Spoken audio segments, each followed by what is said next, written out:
citizens' power.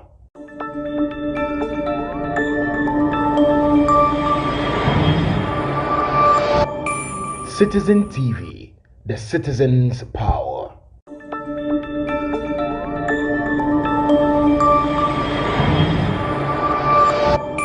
Citizen TV, the citizens' power.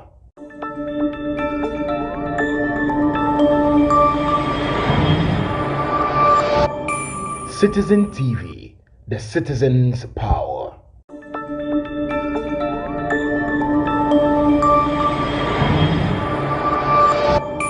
Citizen TV, the citizens' power. No, monsieur, on coincide. On coincide. No, as well, I want to super prank or bonusum. What theater? All right, so thank you so much. Thank you. Thank you. Citizen TV. Baby ID. Baby ID. Baby I come. You see, the reason why some of us we are very confident, and my main cousin we in Ghana for. Me say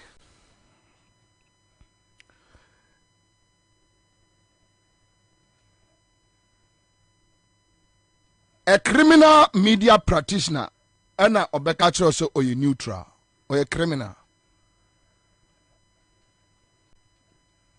TME or a criminal. You can only be fair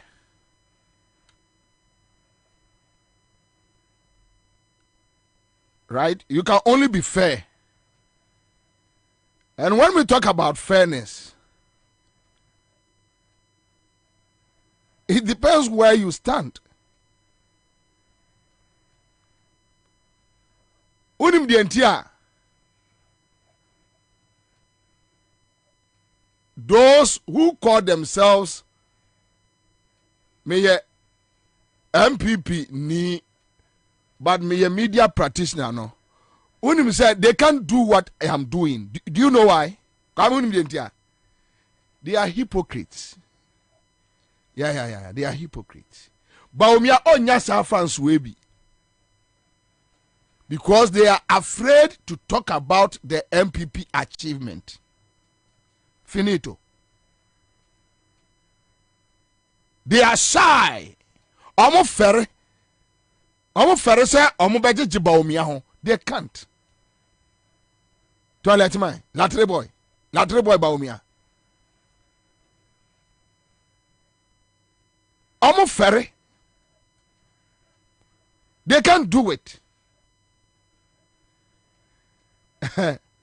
Mouse say, I just want to check if my voter's ID card is still at where I kept it. We go show them Pepe for street on 7th December. Yes, of course. In the face of tyranny, in the face of dictatorship, in the face of injustice, in the face of corrupt acts by government officials, neutrality just means that you are part of the criminals. You can't be neutral in such a situation that we find ourselves in. Mukwaba, mukwaya. Anakwame, mukwaya, mukwaba. Mukwaya, mukwaba. It's not mukwaba, mukwaya. It's the mukwaya, mukwaba. Meaning,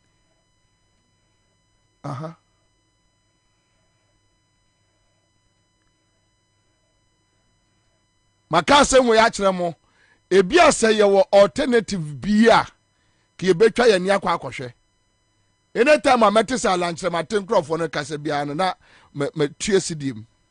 Yeah, I laugh. How can you support somebody to destroy you 7 years to destroy the country? When you destroy a country ni wie ya also akwati afrafranto. Now, Baba catch us or minor say, Inti yemfa ma wo alankyerematen na ye.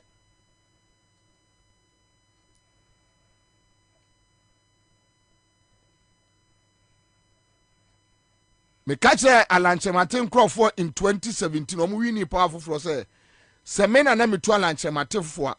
You don't need to be part of this government knowing who Akufo-Addo is, a criminal, a thief. Why join a cromfo no? Oni na destroy o man na wie.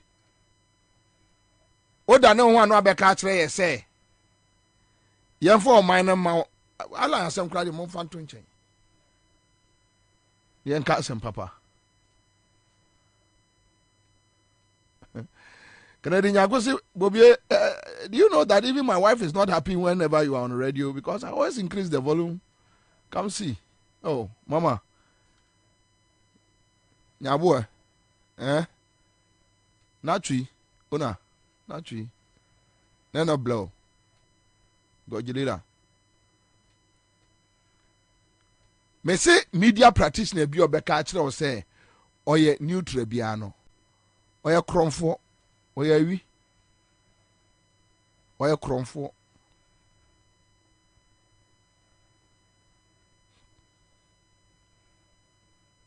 Obi afaye gold.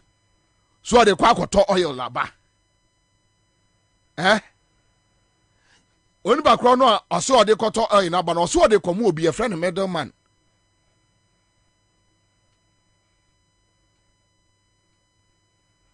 Middleman na hwan ya. Naba omi aka kire say Ghana ni bia ni kwa so ohunu sa middleman no.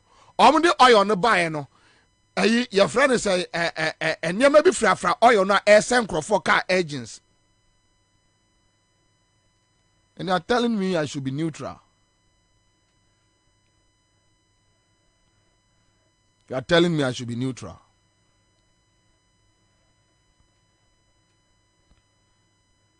Any media practitioner. Now some me you Paula Dumochre. We do say time na me wo Asempa FM no na omu gumi so bobie ye NDC ni no. Na Paula Dumochre no ye MPP for. Unim dia Paula Dumochre ni sefa kan no. Unim dia omu di BT system no. Kwame.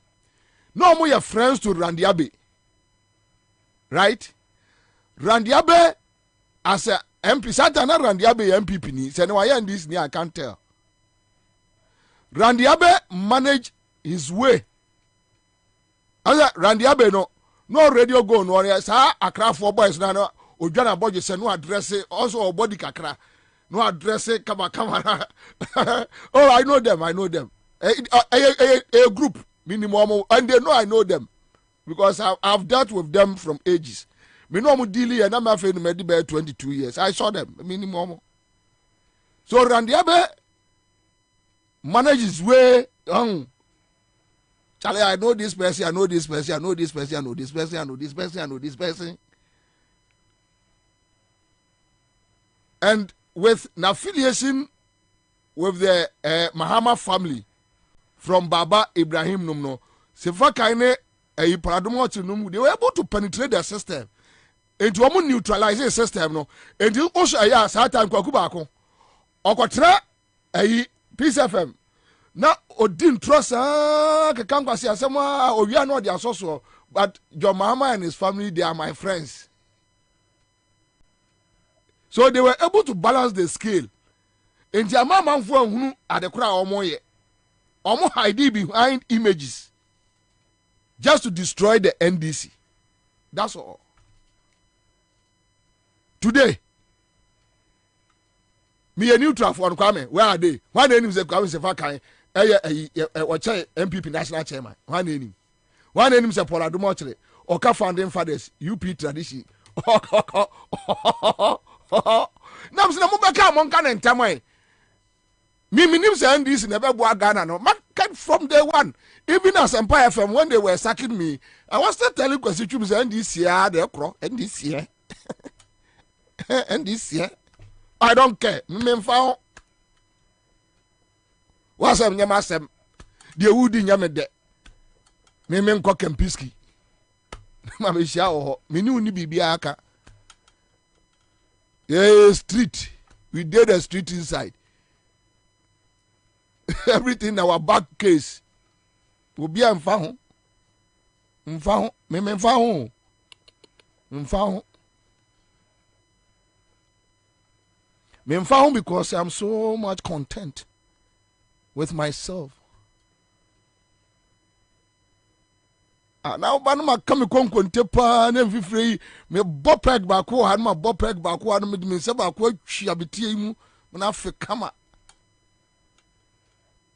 so nkruma agu so amte ho we am address kama si avonte na nkro o ba chira salaman de ele na ba chira me ndimi chira o na opa big man sem adi and he said, "Test this Christ, so but to man now, and ya make kwabra. 7 years we have been here. How much music am a media women MDC media for or binum didi free or monsem minim baby Lord coming no friends ne your friend is Minim baby.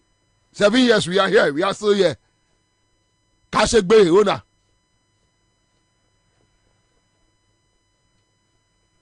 Seven years we are here. Yanko baby ya. Yanko sina omo hwe. Omo de kura ya metan. Omo ya kromfo.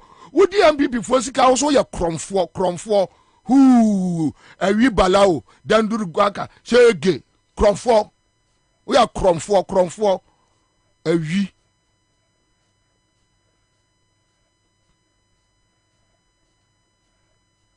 hu udi akromfo sika hu enana me ayi kwadwo e ofie na he ba Ghana fonyo aisa aisofo no o Peace FM no ayi aisofo no sa minu aketo no dabi chaso usu na wo chaso usu osofo mu a ya training ya wo hyenkom na wo na ade envelope enam ma bribe chaso usu engrofo anti ni meja asore no di meja asore no watime de ubaba na jire mana jugedegedegedegede ho ye nya bone ye ma bribe ye mokro no ye mfo obire maka fa ai ompabua no enkome enti me de wo ye bia na asamafui me se neutral for ni nyina ene obi ehun omo neutral for ni nyina omo to ada ho and I will tell you why.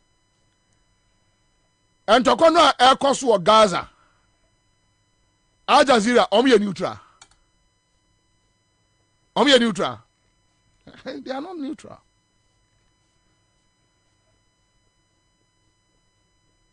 Korea stories at BBC here. When it comes to Europe, na kwashe Africa. Stories omo here and tell me if they are neutral and also many interest. More interest. They have done the analysis. I would prefer to deal with a media practitioner. He believes in something. Than somebody who will tell you, oh, media be a neutral, but you know, and this candy, MVP candy, and this in candy, MVP in Canada, yeah, Bajaka. The reason why I say I can say we can't allow two people to just come and sit down. Me twem wo and kwala no no host MPP and this no me yeah no did 21 years from Love FM to Hello FM in Kumasi to Asempa FM ache. Minimum tricks e wo mu nyina. MPP and this communicator. We ba kwete ba kwaka mu. Na ba kwa ka kire ne ke ade we de ukoka na de be problem ombe hu seme na me ka kire wo nti de menka ye kwa eya aka ne sei ya host no nim omi ansasi fom a chale na de nka wo ya ache me pa o And as I said, that I'm here, Dima, one for one for. No, just a beat the whole country. Miss Anquasi, a 7 and Mammy Jai, said you mano. Sanquasi, a 7. Those days, your poor friends and Pania Cotra, a salam down. A one and come more cost. Then I'm like, why not we see no? Maza. So be a Jimmy, let's tell the persons who are Jimmy or my destiny near the agrono. Me, I don't like games. When it comes to issues about Ghana, I don't like playing games with issues. No, I don't like it. Me mempe, ye mo game. We all do a mining book game. Any part 36 million, population. What do a move book game? And kwala mu di animu ba future. What do you book game? What Jimmy? Are you mad? MVP ni ko wiye sika no akwa gibi. No aka kire nse NDC ba me cover. Oh, you're fucking my pa. Oh. Number 2 amoka. And you're my businessmen are beya cromfo. Thieves. And no share businessman me de me tia. Osi me tia no me tia. Yes, it's true. They print t-shirt for people.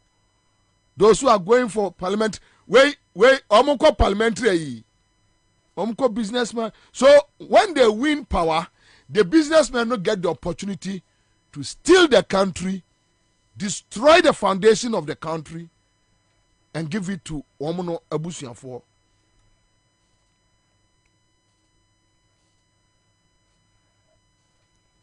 That is the sin hanging on our necks.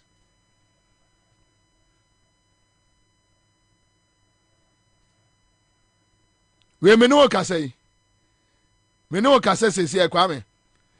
Other radio stations presenters ni bia ni abre den dia. O ma sha se fa dan for when this mu den. Oh, Sami Jamfi dem hu ni papa. Yes, Sami Jamfi me body.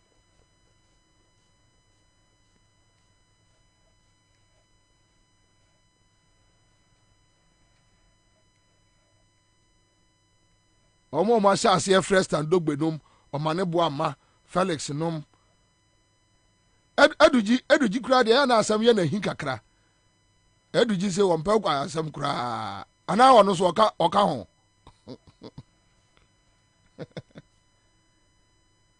you know what is this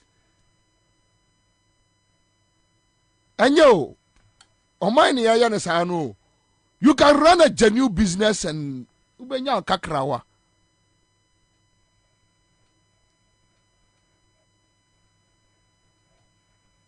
Me no ka say businessmen no e bobo mo e de sika o mo de be kwa akogya NDC empanimfo sebe ya o mo ba why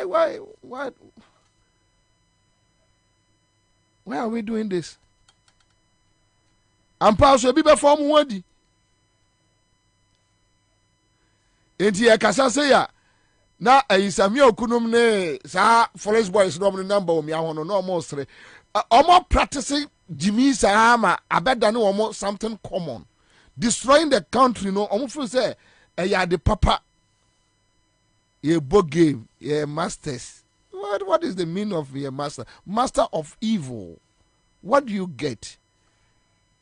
So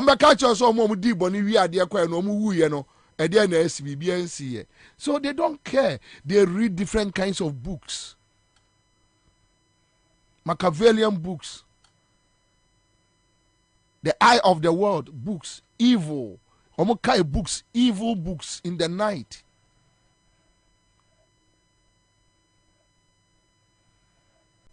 And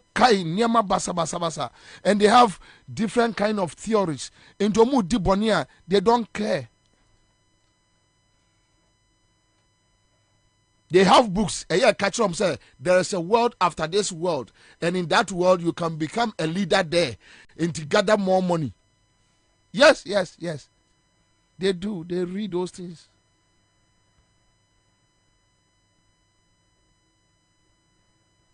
Omu read this anyama tantan. And it's sad. I wish we have about 3-4 strong political parties in Ghana. Strong. Because our game the two beba from. Say Ghana, you decide say we won't toy with our future. And you better your system, now the system to work. Look, there are so many things you can do in Ghana legitimately. Ubenya also no kakrao. But obi pa manabro so bet me see die 100, 200, 300.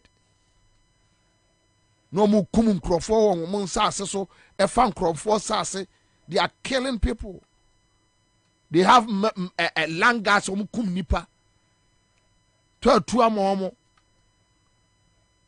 Unim say kwame unim say enkransa no a omo twitwa lasibini ade no state lands no go ude ko journalist for no bebre akwajibi journalist for no bebre omo akwajibi state lands ya kwame unim say Samsiahi na Samsiahi deputy minister works answer almost affordable housing bi ewo emse kon area ho NDC time na Thursday na so kura nipa da sani o na yire me wo de waye ho se wafo nyina ekwagibie na nkwagibie me kwa Samsiahi office 1 say ken 1 na mkwa ka chen se me pe affordable house ni bi. To be honest, eboa obokire me no me free office o na ma fere ama me ame ho mansi wo bio mansi wo bio mansi wo bio mansi wo bio da adan me kwato sa boy we o City FM boy no kasa ya no me morning show anapa no oh one friend say oh nice guy bisa oh serious bisa what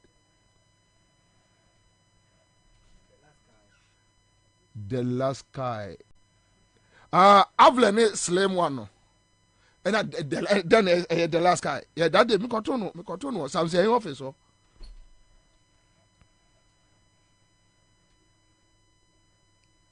me kotono oh I say buamena yen destroy system no na me benefit it. What do you benefit from that? What do you benefit from that? Okola shibia state lands near the debt owning na umra mo problem first mi aminu heketu e Dominic Kisim Musa no so oni mi jeto. Why do you do that? Why? Can't you be content? Yes, yeah. To become rich is good. But there are so many legit ways in Ghana. You don't need to be a crook, a snitch, a backbiter, a froster to survive. You don't need it.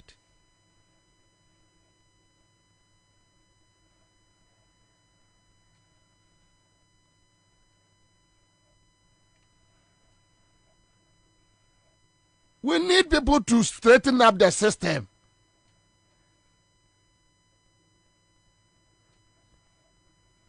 Yemfa oman amamu omo game.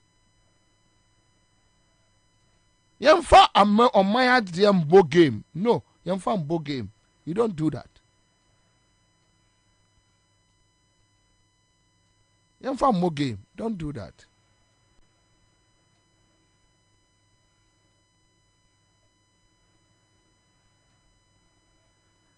I can't see myself staying outside Ghana more than 6 months, 1 year. Memba me krum. My longest time I'm outside Ghana, 1 week. Yanu kranka miwu.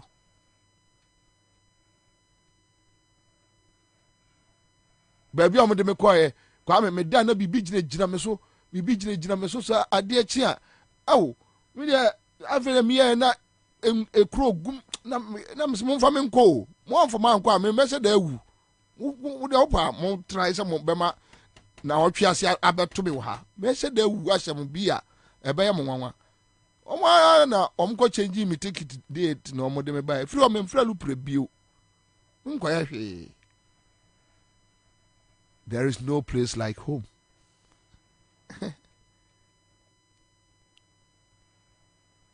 We have a beautiful country called Ghana. We have a duty and a charge to safeguard the pillars of this country. The reason why we wake up every day and we drive all the way down here to come and talk. Sometimes we do mistakes. Sometimes we get it wrong. Sometimes we get it right. Sometimes we go angry. Sometimes we go overboard. Yes. I would prefer to be called NDC journalist than neutral. They want to be seen before the Sahindris, the big men. But they are hypocrites. How can you hear Onipa who hear Manasa Azuri? These were the guys who claim you're neutral. One said you can Manasa Azuri no more campaign Mekufado that time. Obviously there be. A one and you open a Bruno Prepra no. After you also no or Cosacra or so koto Samsung or Drusacra na almost the seminar and Amano a scam. Into time all copper obiamana bedi o my way so na all coffer Kufuado no. Now onim say scam. But what do you mean? You're just stupid. Yes, you are stupid. You are stupid because Samsung office eziosu. Ejo osu na isi. U free fi esa okoto Samsung. O kono a wu gina cycle no. Na bo bia ansa gina ho e ka kire wo say, bro, I have for no mbebu. Enti kosu. Ombese ma warrant. Na mo warrant no a say o hwehwe wo mo kra no a wo behu wo mo. What a front udru eya me gina wa me ka kire wo na ka kire me say wo PhD o ka a Queen's English Jimmy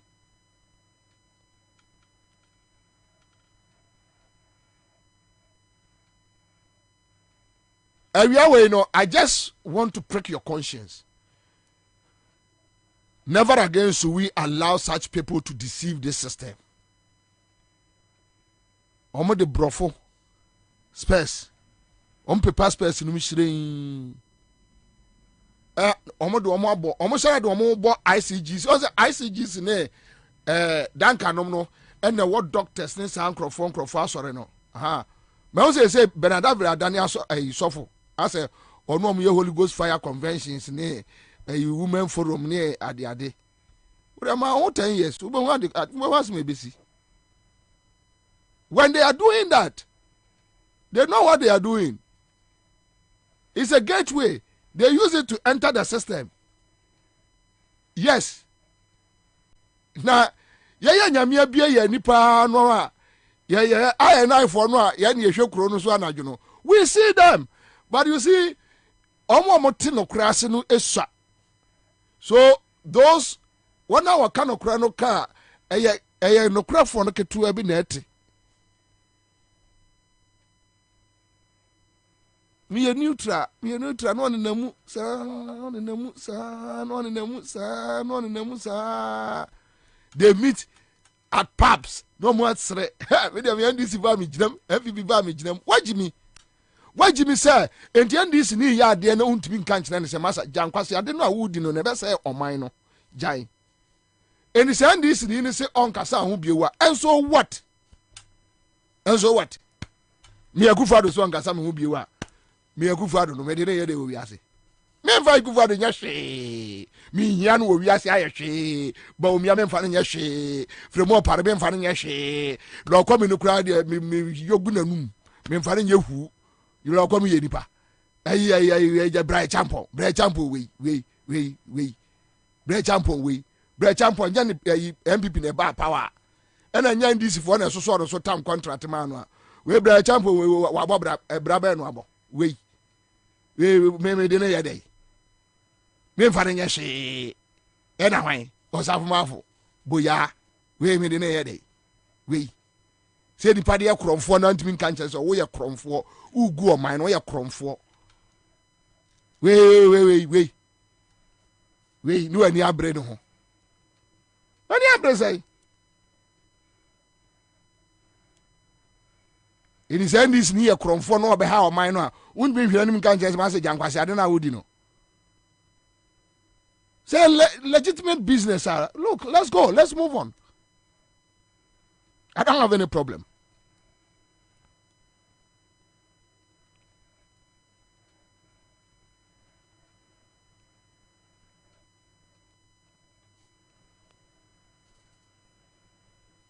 We have a duty. We have a charge. Mama ain't destroy on my way. In Chilimanamra metoso. No more so. Omoninji e kakra. Yes, sir, on my way and for so be any so. In the name of friends, family, ye book game. Madame Fununo. Eno akodi NDC. Madame Fununo akodi MPP. Me ne o kasei. NDC fo ni bia ni abrene na MPP fo no so jeje nkakra me nua wa mame a ye ba chale man bio ni ye ba ya na ye bebo ho ban. Why are you doing that? To any conscience, only conscience. You want to live large, big, to die or death track. Your friend say a Trasaco, Reggie Manuel. Near whom say yes. Yeah, I come. There are some people in NDC right now, they are richer than those in government or a Jubilee House. I'm telling you, they are there.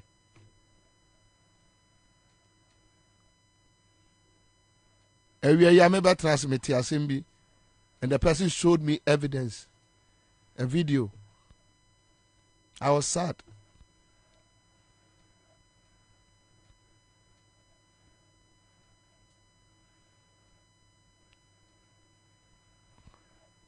My work against Akufo-Addo has nothing to do with the NDC, and that is why I don't get tired.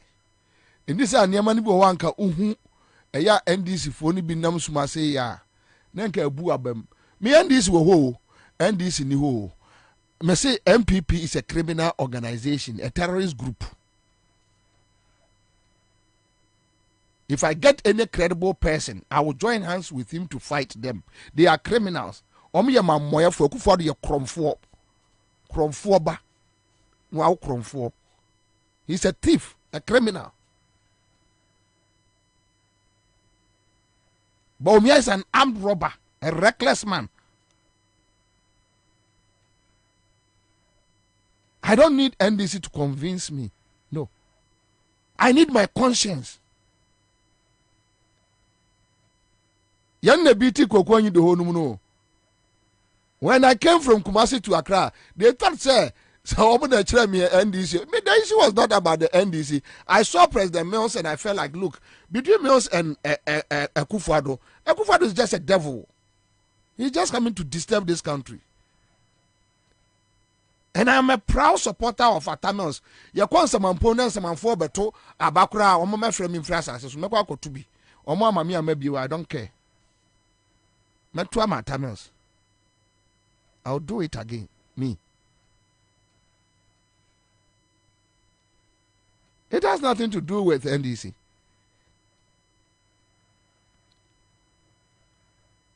So when Kokunomone, Saboys Nisha says, or more roughy waters, no, they thought maybe I should join them. No.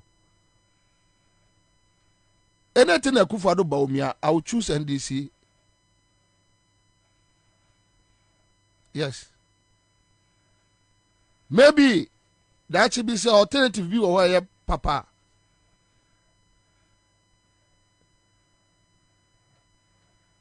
I believe that your mama will come and do the right thing. I'm not saying say omunye mistakes, but John Mahama, no, John will not do it. Say my Bank of Ghana 62 billion and mommy representing by $7 billion. Na mimko di na mimko $3 billion. Ewo IMF na skana wucha mame no. Me here parliamentary approval. John Mahama will never do that. John Mahama is not stupid like Akufo-Addo. He won't do it. He won't do it. John Mahama will not take 10 million Ghana cedis. Enka me kra be me ya, makoma be me ya. Ebe me ya. Ebe me ya. Me hunu as president pay. So I have that confidence in him that he won't do that.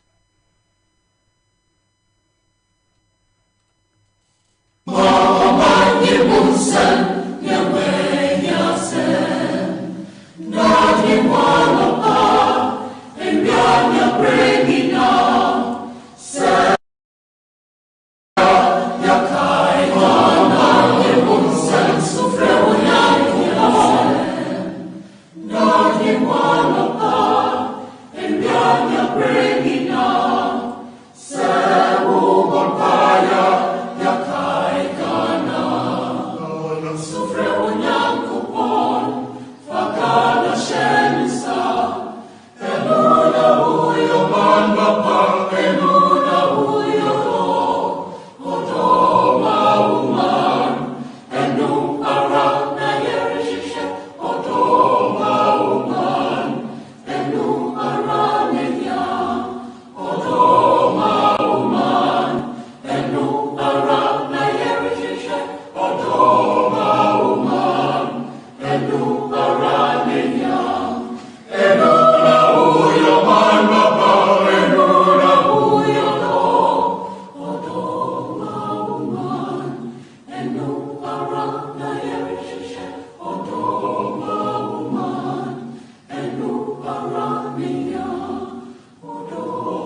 what a trotro mu, what a tax mu.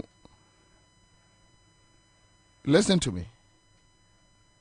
Listen to me. We are not here just because. Let me tell you this. Those who know me very well. In fact, Awurade adom enemy nua koko enyi de ho adaroma. I was more closer to Mills than I am with JM. Trust me.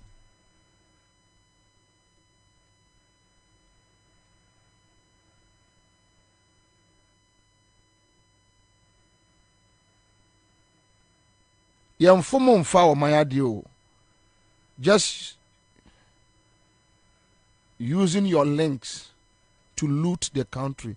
Yamfomo mfa o mayade enyade papa.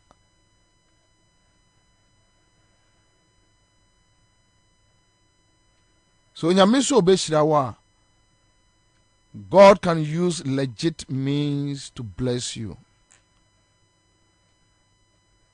What company maku 150? What me di 50 ekoye bidding. MPP ba no age. Then this ba waje. E kokko to nim judges.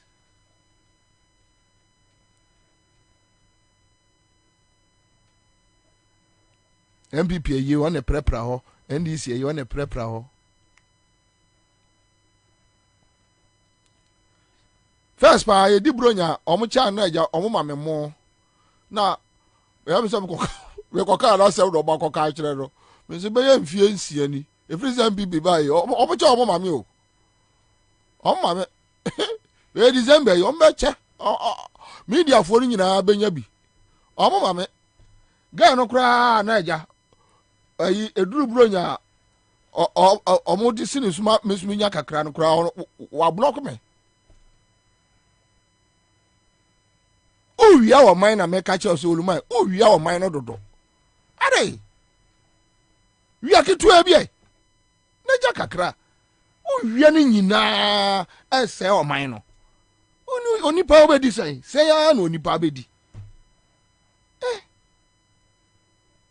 Ono agambire fucking mine no.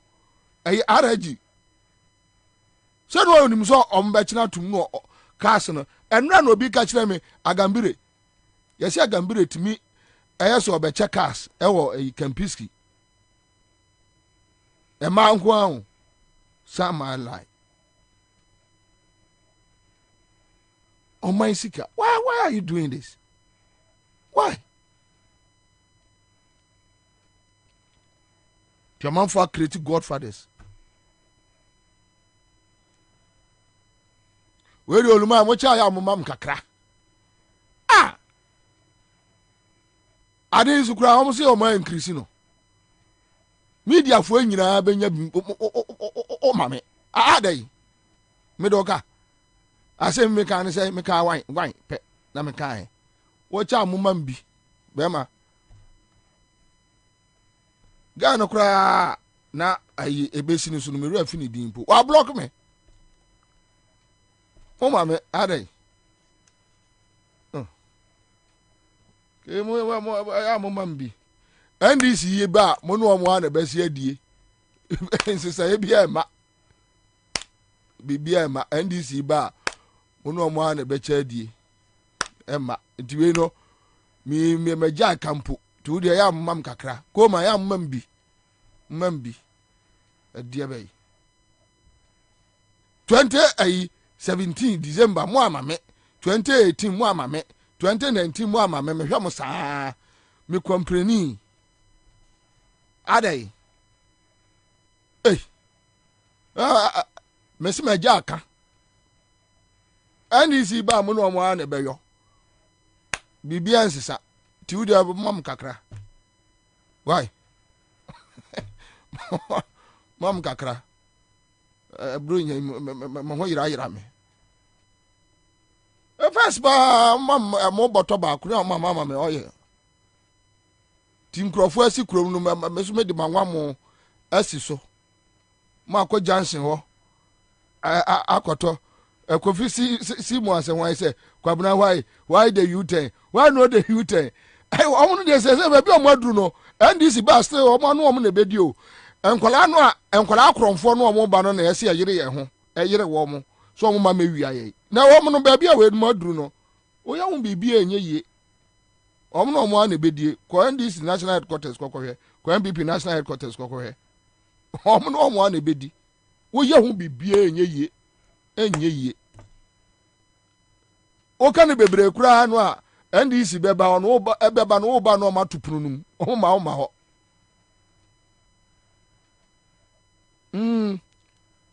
tiani asa dia o dia adi ko kan na bronya adi mu ma bibie wi ti o dia ye man kan yi a o dia jai mam kakra mam kakra bi hey last 2 years ayi your friends say we ayi akoy ye bi ref free drink me bola oh no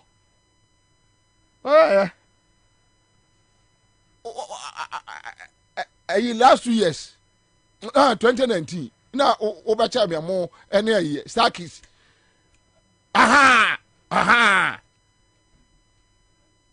2020 wa mame ade o se 2020 makoya campaign akwa se tema port ogugudo wan family anka ho mesi me hwe anu se ya meto from hey enti afia so mo kai adofo mo anka me o mama me ena me kosi a akwana ode ba last one there no you kosi anu Metro TV anymore no minim ni din minim nanim but minim ni din because sia no baby na say bema na bronya ba kono media for na da men ka ho ana o se a o mtro mi din no na papa no ba pe oba pe say o mo anyimi di amfiri mu a obeti tipipa no mu na o mo yi mi din free mu ti se mo de mo se sa na mbe no a panini de on de say no manase azuri kura tra ya anye yi we ayi ya friend say NDC fo iba ono de say de e ka ba fie o mo ne bakoso ane na gba because amafo akwaji t-shirt sponsorship abem various constituencies national executive elections yes the omo ya no yano na ama eya money class na ewura your system no yes the ade omo ya no I'm telling you grassroots no se munimo ade omo ya no entina a very difficult say you can deal with crook criminal businessmen, and that is why Obiti say Magdan are very confident. Yeah. Magdan Odin komo miete. Say I want for 4 almost circles nimu. Odin komo yate. Oh, Bobi enom. So omo de omo Jimmy na omo di hia be se akọ omo krom asante mampon. Obi a me asantini ye hia no. Yeah, me my 99 weapons. Yeah, the pesca. Me have my use just 2. I can 97. Yeah, as I see away, yes or no. In here, Asantini per se here, not in here, no. Yeah, 10 be in the air. Anytime, we know what to do. Anyway, thank you. Me bacha star 413 hash. CMG scratch there. Nyame nhyira mo. Ma me nkoye adwuma bi sesi a 24/7. And hey, come if you go si bobi you fool eh. Na me boa. Koko se ko bi de onim, ko bi onim ni pa kra me kara se mi. Ono ba bi a waduru no. Baby ono waduru no, ono mo ane bedi. Uye ni bibie nye yi. Ono pa de. we should forget about any accountability. So we will use an accountability or system. Because some people say only wabo MPP porn wabo NDC po. Boni on NDC for ni bi edino. Say NDC try no e di ebe pie okromu ano. Enya sem kuma. Why na sign? Why na cover contract the buy? Ana say MPP for no so wabo also po. So I'm try ya. Case beba. That's been contract no. Aba one aban bia or den sakana. Levi you no go fit. What do you bema? Fansaka. Yeah. Manase Zuri sha se dey mesre. Say yeah. E ko si aga. Wo ya bema fa wonsaka. Ombe pressa. No, oh, beat oh, skill no. Say was your beat no. Oh, maybe you did for I don't watch that say. I did run the other say. Master Tatisie. Sure. What do you know? You don't know anything. Small boy, you don't know that thing. I'm teaching you that thing. Pastor, among folk 159 skills. After no more use with 3. Me come chiro wosi wayo wunnim de ekoso oda wada ye bebre pa ansa na etu niema ase wokrom a ye bebre because apapa no doso yent bi nsane ansa na ewu akọ. Sometimes I sit back not because maybe you are a saint.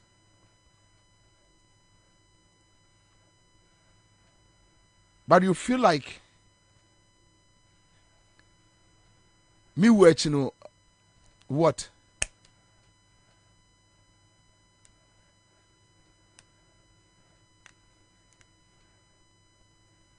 Come in. Yanko drivers now. Yanko. Here, after 2020, Ghana for Mechramo there, 7th December 2020. Me mamo flashback 4. Famiko Techiman.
Everybody must leave the hall. Everybody must leave the hall, please. Oh, yeah, leave the hall. Oh, yeah,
must leave the hall. Everybody must leave the hall, please. Oh, yeah, leave the hall. Oh, yeah,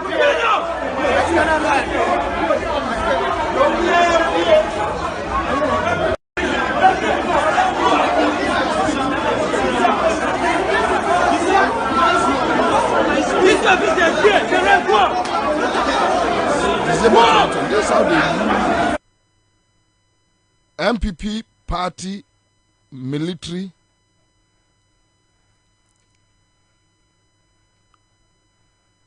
MPP party police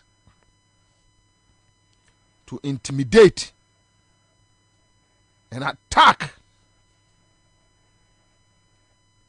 their opponents.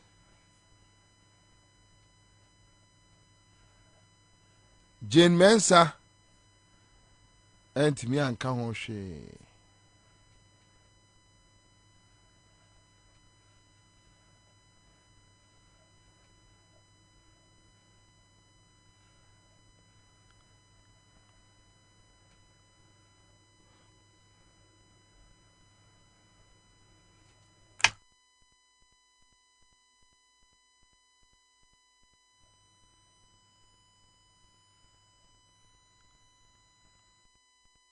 Anyway, all right, that's okay. Pacho, if it's not menko. Young drivers, young drivers, thank you. Just a reminder of what happened on 7th December 2020. Thank you. All right, live on Accra 100.5. On my issue statement be from a drivers association on a year 24-hour policy. And Mame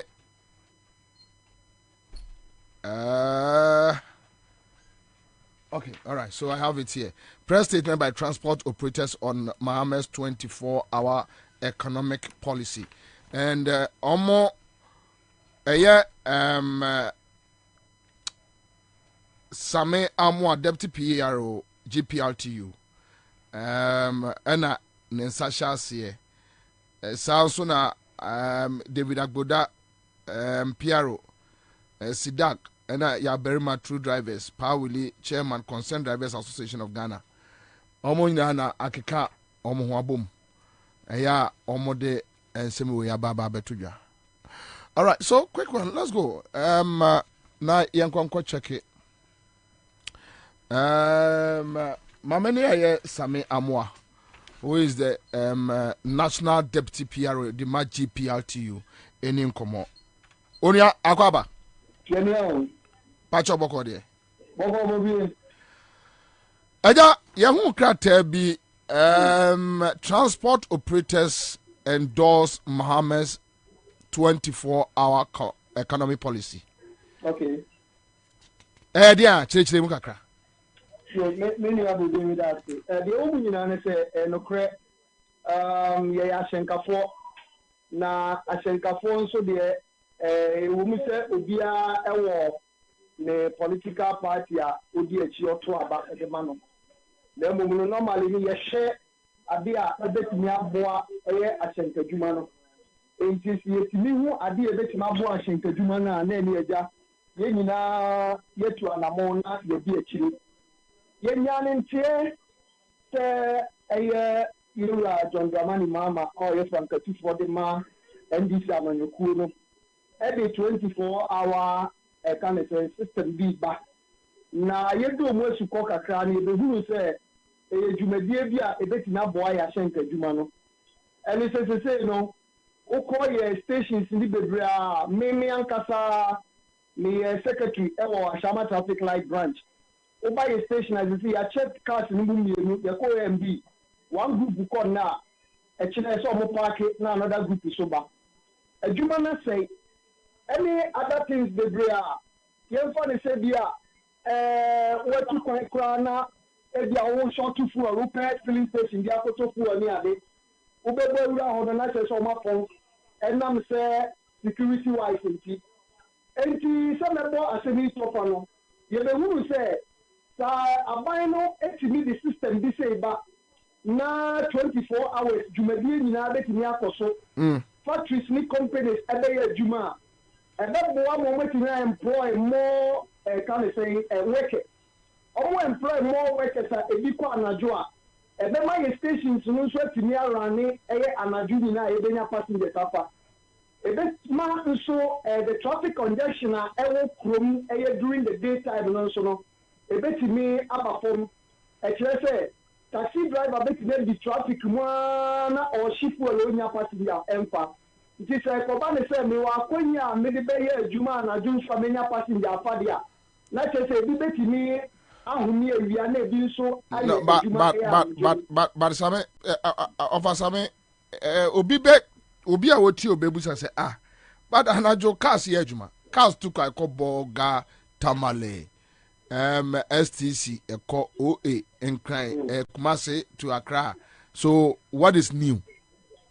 New mean say no cre cars to kwa kosa amia but yem bisa say cars nyina so nenya akonya edi ye adwuma wo sa anajo nso aye ka ho asini ampa OA for ne ade omo e kan say passengers are to kwa bi coordinate ne ade but the ba taxis adwuma tro ejuma any idea anaju stations ni bebre nya dia ACHAA be 10 11 passenger bia emma biom enti sa system ni beti na ba beboa ma yi na to sa OA4 ni idea wo ke kwa no omo so de increase na tro for ni taxi for de so top of na so atini epeja at the same time so no ye for the wako DVL na ukoko renew paper na say DVL ta o ko na lie abo pay so ko che 24-hour system it me adwuma DVL wo beto na adwuma na so wo ye adwuma enu so betimi aboa ye mra e ka ne say aboso kan market say wo ka say na say wentimi NCS during the daytime and I say anajoa enya dia wo benya spare parts dia to obia mechanics enya dia wo sabe count but our system ni na timi adwuma ye benya mechanics ye adwuma anajo wo call spare parts market a wo so ye adwuma anajo enti wo ka na say anajo na nya afi na wo twen ma de achi and so abesi no edu betimi aboa e ma ye adwuma bi a ye di no so no etimi akonadim editi na driver for ye tibi trans na yesi dadi say dwumadi bi sa e ba ye no ye ndoma manyoko ye nta manyoko bi echi na mum dwumadi a wo de ba na ye hwe say that boy ye su etimi esom ni etimi edi echi enu ni abehu say enu no betimi aboa ye ahyenkafo editi na ye so ye di echi abo mu de wo say system say ba dia and ye be stress ahyenkani bi owo Ghana bia no ontimi ensom ni amom pai se betimi abanetimi aboa ye senketuma na ofasabe ade bi a mo discuss GPRTU across the country mo discuss monya engagement with omo the policy ni eba no mo tiase yi. Oh yes, the American is yetimi atiase because atiase ye nya wo ho ni say say the kankan no ye ka 24-hour policy a omde be ya na say 24 hours no bibia be function factories be adwuma companies be adwuma other institutions na ebetini aye adwuma nti say ba le sa bia na ya hyenkafo nso ebetini aboye that is the understanding that ye wo ho mbobie ba jo the American say yeah me follow yeah any antiase aye wo ho ni say system si nyina tini ye adwuma ya hyenkafo media ade ye me deti tru pa wo pa ni mechanics a ye benya omo mechanics a ye benya omo anadwo bia o ka say betini enya baby a obekoko ye o ka ye at the same time squad area some organizers squad there are some few areas bia and so na obetini enya 24-hour omo ye adwuma organized but with this system no obi abem so anadwo mi ye adwuma me so betini enya ska me nkotena ho a obi a emma likewise spare parts market a ye kan wa temi eno ne ye beti ase a ye behu mi say betini aboye. But my answer na bekono. On say omu resin komobi ese ofa STC say ya they already have policemen at omu etukwai. Enti omu ka 24-hour policy no.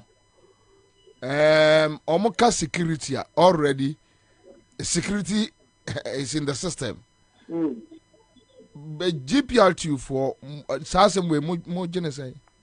Oh, the other thing I say, security is in the system. but yemisa say a cocoa bruising vehicles saying and now omutiminya security did. Enti sesiano sa policy eba me no ka say substation any other areas nyinano ebetimi anya sa security did. Enye e kan say bia but travel from maybe Accra to Tamale and Accra to Border and Kwana obenya sa security. Me no ka say the area example na fata say the security agencies in employ more security personnel. They will do that because they know say system no area juma 24 hours. And you know, yes, the security may baby, but me to say the company says our system every year juma. And they increase the security system no. And my baby security ni honi na netini alcohol no be answer etiyan. Money drivers associations various akudo na kasa. Oh yeah, me no ka say yene cooperative for edin komo protoa for enso edin komo concern for ejinamu true brothers for enso jinema me no ka say yegusua ye ka ho asem say ye betro omu nyina say enye say license to be biom GPRT ye non-partisan organization abai bia ba ye ni ye adwuma na mu no ye hwese nya wode ba na ebeboa yen a ye jitu emmoa yen a ye soritia na mu ye susu se ye beri die etimi ba na sa dia ya senkapo na ebeboa yen nti ye bode we se asenkapo ku akani nyina no bebo modern se ombe so sa system ni na ye di ekiri abom fa se etimi aba se de ebe ya stations here over na ne wa park cars here there na minya passengers because some other stations are obi to me park the car be 4 days 3 days no nya bi nko e enti se ko ba ne se sa system yi adwuma en ko ba ne se obi abeti manya adwuma e de aye e no de wo ye so aye bon. Okay, I just am ya da se enawie bebre You obi me so me da se bebre nyame sha. All right, so that's it. Live at Accra 100.5 Citizen Show. My main kofana na kwaku bofa ewo parliament. Omujire musisi a she ye reporter, ye parliamentary correspondent. Na kwaku. Chairman, Commander. Emra shebe je film to say budget na ekose. Boy enkomo. Some member to for kwaba and na shebe je fia say said me no. And then you heard me say budget for 2024 no there ni no ombedi atuno na dey be atu say chebia na chamehe ebetna se be dore ba kuma ni no betna se ya shafe ni ya chapa ni ya ne say numbers na ono transfer meeting na minority fund yo matini amasha o mo mpisi ne bido na e de aba nkure bi da ho de ne so do na wo mo fita na meetings upon meetings omina ayo na what we try no mo share some other part no na minority for na aka enipa miensa mo maye honorable Senator Rollins ana na face so honorable Mahama'S Ayaraja ana face so ye asen of Masibedwani ye kwato no so aba na nsia so enche ye no so no so eniwo ono de wahira kwan se okọ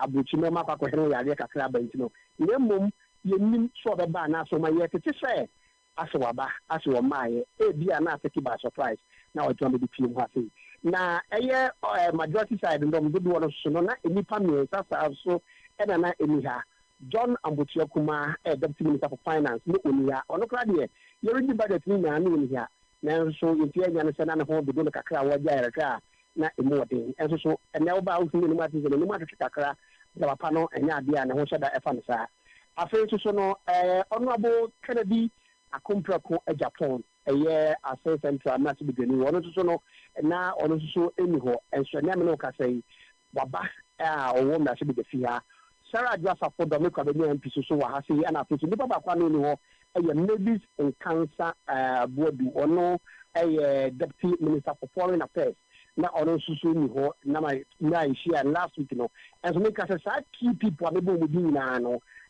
apart from myself MP no enya dia na hu ni na no na hu mu fi ase enti right honorable speaker Alban Cape of Babe na betina say utimi say all the chief people ni na abere another prayer na why word bottle line should machine and go for one without one or cover with them.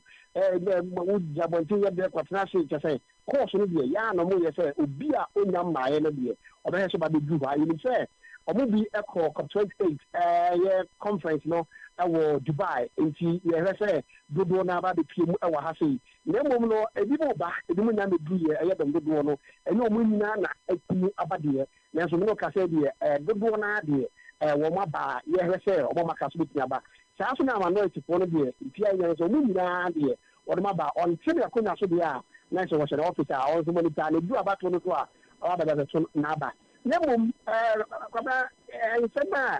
yes, was a job for a year to say, yeah, or more issue back, banner at the 2 year, my DNA, other 22 items now. They are restricting a senka, mother, it's an airline, and you suspended, and I say you need to and no minority nanka or more for Hammer work at Japan, our budget mean, and Minister for Information, could upon Coma at the absence and so for me, say, a buy a suspended airline until further notice, say, Omoka Kungi, stakeholders, Nina, no material, one some, and some I outstand a monthia, see a nema. War is a buying a suspended for now, and yeah, they believe that airline was suspended until Sentia here at the Duma.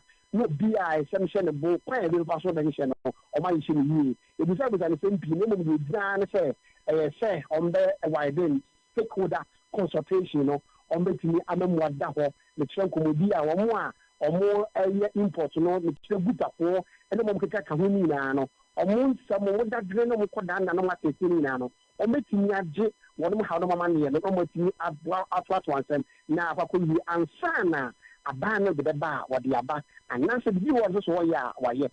And you mean, say, and no now ban a suspended no a bit near my quality the hotel do and now to say, concern be my minority portal review GM a year, FR. We say free, we say pardon, not tax to be that. So, yes, for me, and only free to look at it the way the German on neighbor, only me and you to free, not a born from and for and farmer warm. And you know, and also, your young yes, a beer, Mr. Nas Minister, about the address on that. And you know, there's our concern when you 18 address here. It is a smooth passage of the door, sir. About to that's a bit in Yako. In minority for the police surprise at the time, Parliament, the one in the here. Be a change now, or master and CCBD another day. And on the other direction, if you are afraid now, your statement, if a local assembly election now, when who did that? The thing, Central Force and Minister can Central Force, and then we bono. For me, I pay much attention. And no one said no one can affect you. It's almost a home. So the Tina Twaba, Emma, the dear Tina Cosso, Emma, and Potem, and Mancini, Amamuno, Etini, I'm funny to my paper. Now, also come. The dear Tina Photo and dear better committee. So, yeah, a bit near Buamano, Etini Akonka. If you come down with Samia, and some Echo so much to be the never press conference, Yabaso, and you be Calabaso. So, no, we're not to Mamma Kahuasama. Mepa ko yanko. Commander, me boss be a nano page and John Jinapo, John W. Jinapo, MP for Yapekuso, one of my December 2 Centrophony. Now, let's say, now or near yes, I'm with Napo TV, so a president, our information issue.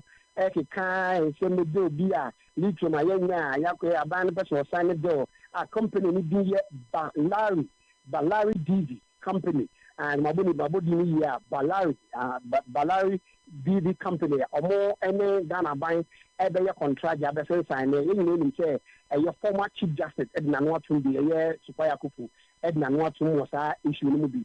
Now, and George Napo HSA, and never be a quattro cacra, never been 2 years cacrana or tree a banner dresses. So the other churches one effect was say that agreement we know and was set a bummer to be the fee, no more bobo, no more 350. A member said the fear, when international agreement, at then I ban to me be that minister be to me be other. So what then the purpose and contract are just a bummer to be the fee. And a tiamra, you became a constitution, no, it's say when you can say ban it papa into mumpene on the train abano agina baso no almost emma caution emma balai say we no engage anything illegal well yeah dear from the next NBC government the possible government the 2024 no ebe suspend or muju medina to show am mo dia famra kwan so ansana o meti mo maduma nemo mo ka cho mo say mo meti mo mo de eye yodum say anko o mo hwe no mo to niema enye sa de a o mbe ye investigation ba pa o mbe investigation mo suspend ene ba ko wo say ene lithium no abe the order of the day eno amansen da so no ne bo ayeden asị sika akọ nebo ayede asị diamond nebo ayede kwampo asị koko enti esese Ghana fotimi nya mfaso wo lithium agreement na ebe adọkọ so betu be mine wo central region na eso mutimi ya wu hyeyi na mutimi da ho fan na Ghana timi nya so mfaso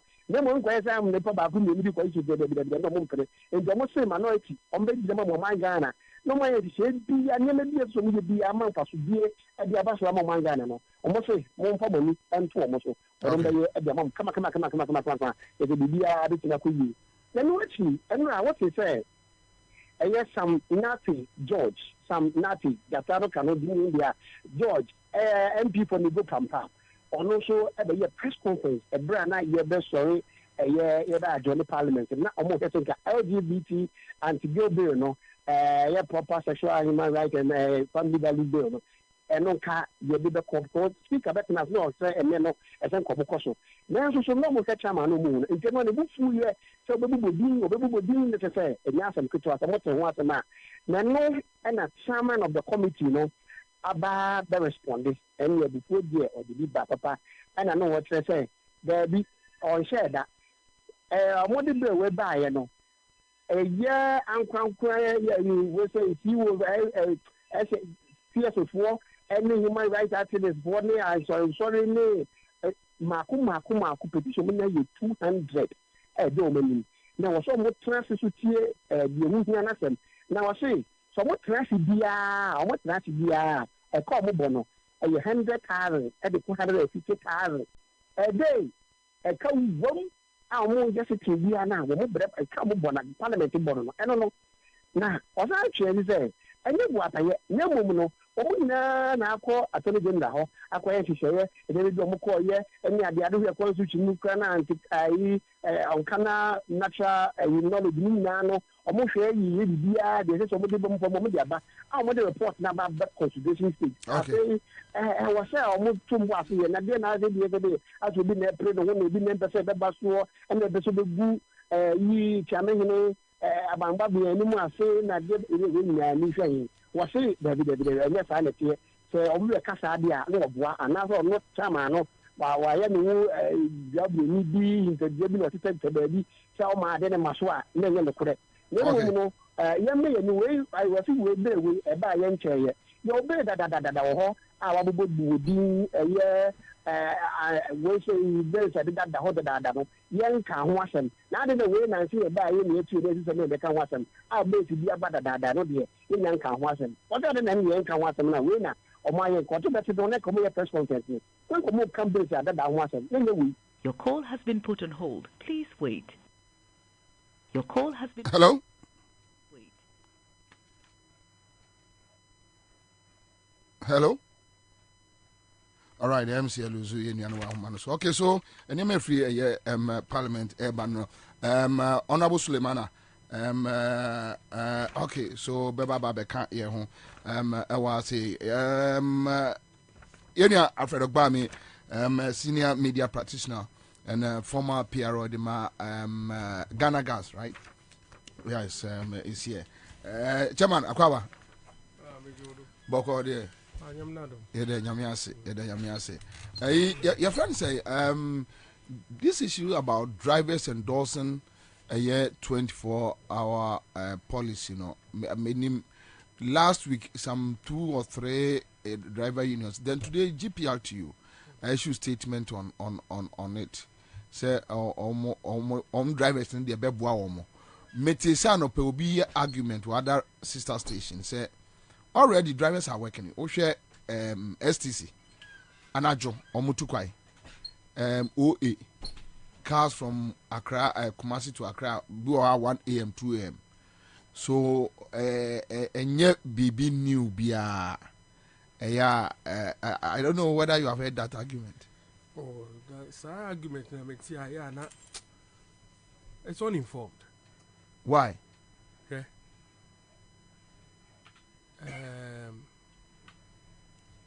Shah's here from Ebruchi, Britain. Somewhere it's about 24 hours. They have a 24-hour economy. Yes, but they recently appointed a night czar. They appointed what? Night czar. So it's CZAR. Russian. Okay. And Najua, Cheso, no, Obia. You find it's a night mayor. But the czar is a Russian word. I see.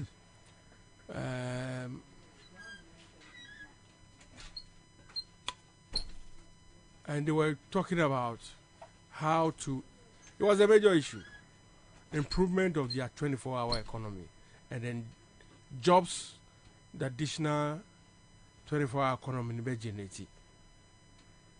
Mekan UK, and yet Ghana. Okay. And so when I say it's uninformed, though, yeah, Ubisa, argument to me when I say, I mean, can be before baby. Otherwise, I didn't put in a new. Other 3 years, I buy a new. Or if you say, when the argument was being made, you know, no one see in Kuma ye be no. Then, yeah. So now in Kuma ye be what Ghana was in you.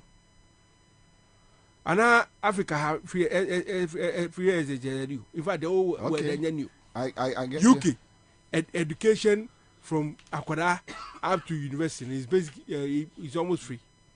Americans are, unless you want your child go. In fact, the Western world, their countries are, it's even up to university. Your child allowance is like Norway. Okay. We can say approach. My Africa, Botswana, Namibia, basic education is free. So what is really new in this world? That's the point, isn't it? Because it's uninformed. Niente because it's uninformed, you say. Nipa does all new no. Or no, wakwa kofa dia. Ni leader no. Onu dia enya adia concert bi o. Adia wo ho dada no openti amayan ato. Penti mami nto no ye. Ti say ozo ko credit credit score. Credit bureau. Mi wa ni nya adi nyeme nya bi wo ho. And indeed, the worst aspect is that before the vice president came into office, no, the process for a Ghana can never. The process for digitalization never. Indeed, the infrastructure for digitalization, no, it was. Nyamina dom where near a Upa Google, Eslosu, Ekufu, a prezi. Dr. Omanibuama and NDC Abai for the database system. NDC 30 years. You Google. If these things were not there, no, how do you proceed? And see, it is not about the newness. Because if you want to argue new, then nothing really is new. And now be raising in Komobi, PC for Kalkwe South. Or say, answer na PFG Bebano. We have farmers. They were farming. Planting for food and job.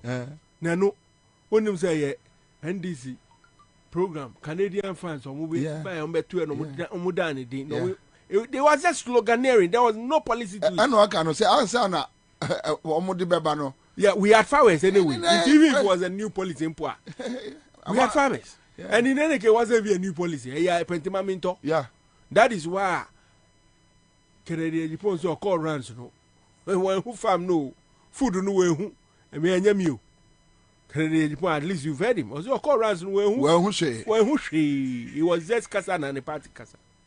So the point I make can say, look, that argument me feel I say what's in who by a own person be Kasa and who what's it? Neba. Like what do you say? Your rival. Okra. Ukra. Ukra. Okay. Ukra ba who ye if you person be ka say who ye. No efe, yeah. I need your ukra ba head who talenti ko ti bi adu ba da no na obema no. What you must say? Yeah. So the point is that even if the UK, and UK is one of the advanced countries where people work, they have a solid 24-hour economy, is thinking of the billions of extra pounds and jobs, an enhancement of 124 hours economy can do. How about a country with such huge unemployment? And I mean, the drivers can I say, and I'll tell you why. Yes, I said, yeah, Nena in comfort starting two quanajo. I de colonial, you see, colonial times are yet driving this in point and overdo Cape Coast to cry. That's in comfort two quanajo. In fact, even nominant to forest manager, why no pay. So it's not just about the fact it's all good drive it, because what you want to do is say, if there's a very policy, what I'm saying, maybe we have petrol filling stations. Most of them yet 24 hours. And I'm robbing baby guy. Yes. What him say? Okay. What him say? A crime be wa Ghana ha. Robbery was a crime, especially not a Kintampo going to the north from baby because of the high rate of robbery. Nanti baby they don't even want to travel that road in the night. But if you have a conscious policy to ensure that security presence is key, to ensure that there is a communication along that path. Baby, see, and it's a dream. For example, providing the police security, making sure that there are enough communication booths. Sometimes, in some other countries, they had choppers. Yeah. The most important thing is that you must think through what we hate a transport on such a road, for example, to make sure that not or more they would want to travel in the night will be free to do so. And it will surprise you, say, doing that, look, if you can free public traffic on roads, for example, in the daytime to the evening, there are people who want to go in the evening, so that daytime, if you calculate the cost of service you make, in terms of traffic, in terms of fuel loss, because all this is sometimes calculated outside the project, they are able to tell you the benefit of such little accruals. So, and yes, be dada.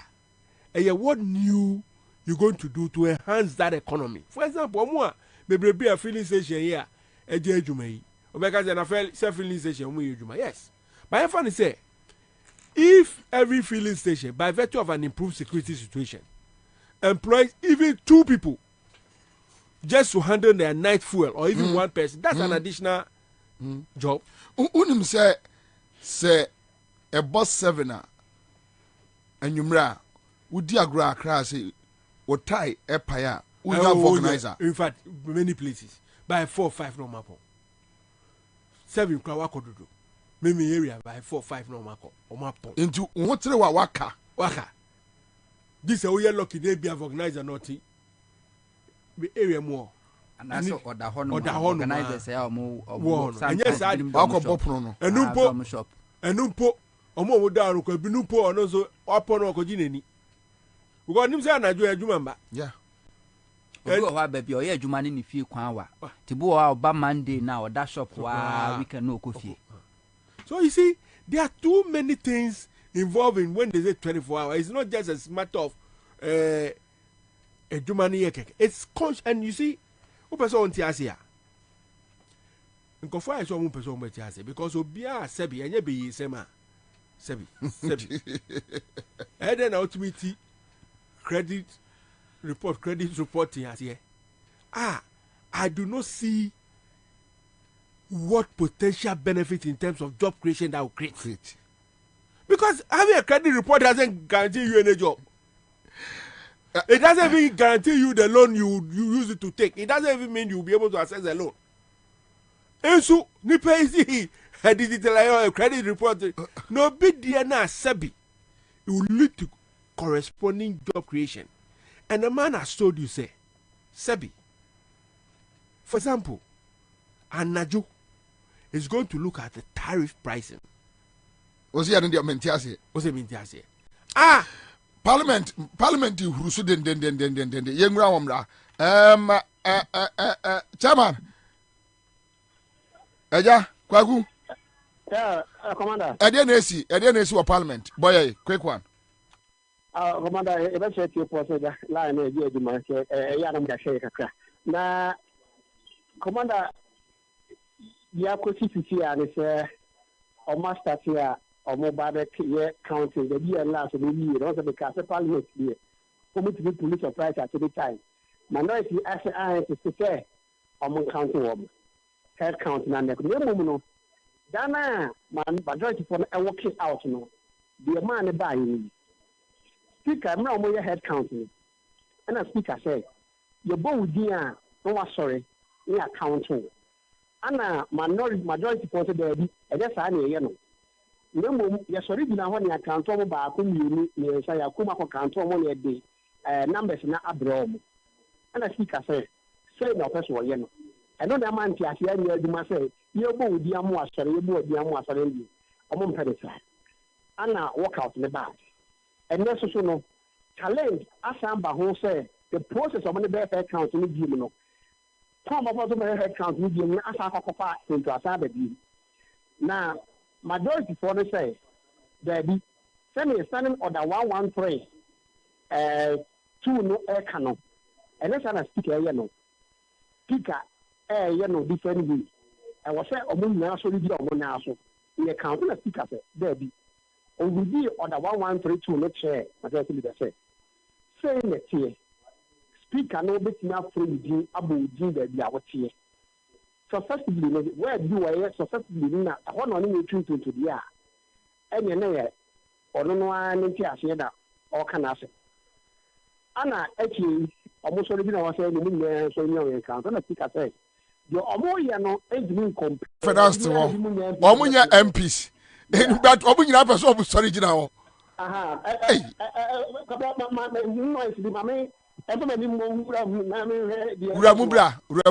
Ramubra. Okay, all right. So that's it. But before, say it doesn't make sense.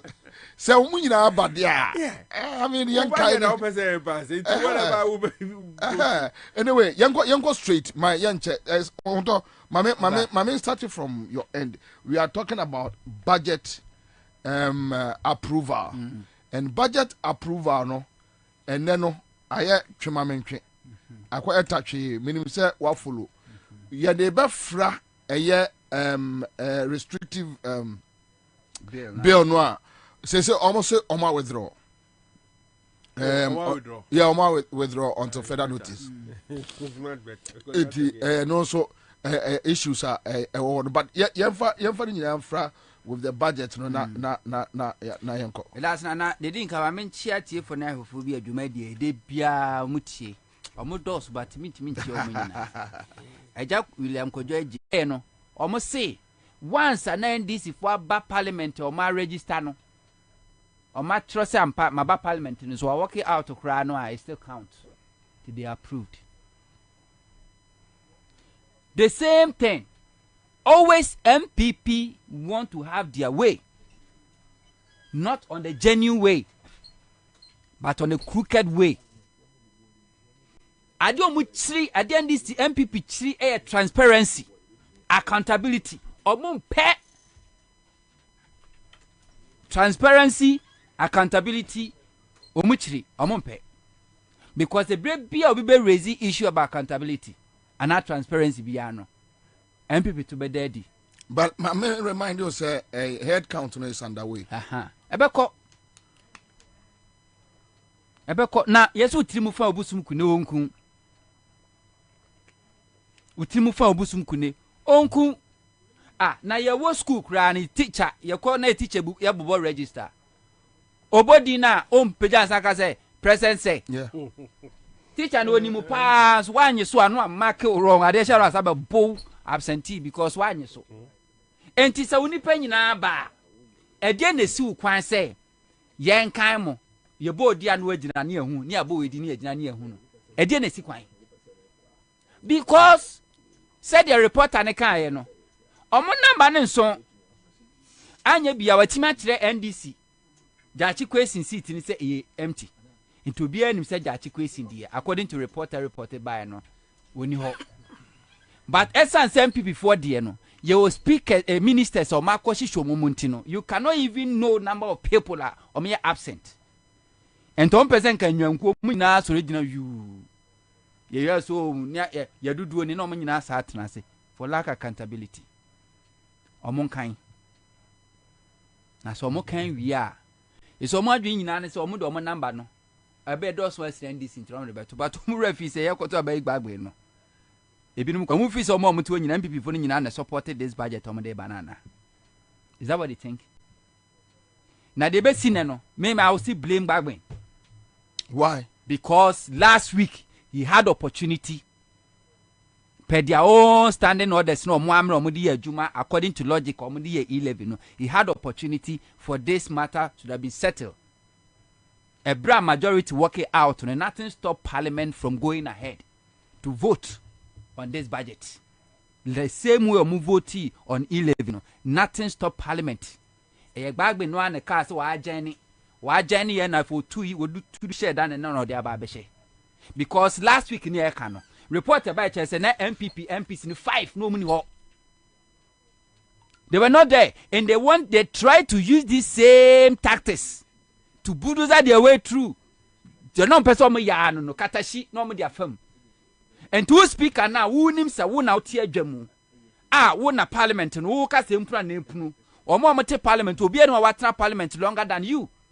There's no single standing order na mre bi o no mu a obetimi aka so onim chen bag of parliament and I didn't also say chairman sabonsu ni do me dictated ma speaker of parliament. I didn't also say chairman sabonsu dictated ma gbagben our parliament. All right. And them rana wujina so no and one na wujina so last week and bro enti we pese maybe so ti say it's a head count here man say NPP majority for saka so ma work out gbagben better agenda sitting na. All right, my young cross on the live feed just 2 minutes parliament emrasis here so yanko enkofa live feed from sorry parliament house omuguso ya head count no eguso koso enti young cross na yanko pick omo live emfa emfrio to bulldoze their way through.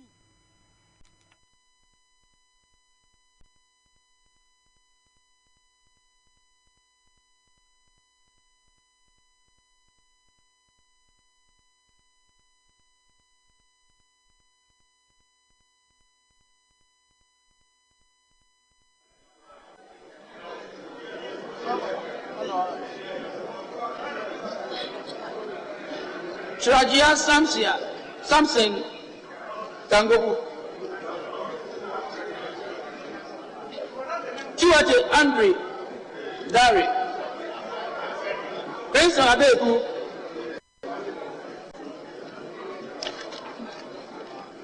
Kujo Comfordoyo Kujo Joseph Kujo Robert Wisdom Lapiame Paul Roxon Nelson Eche Kwame Dalu Thomas Ada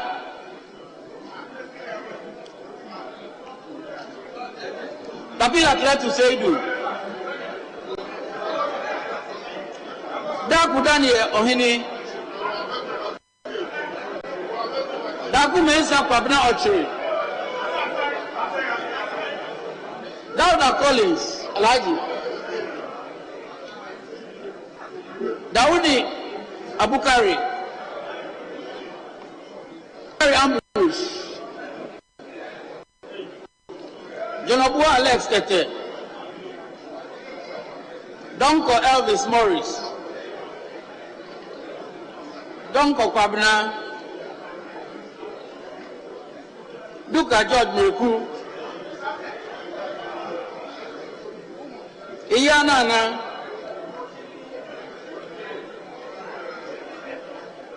Fojo in team, Reverend.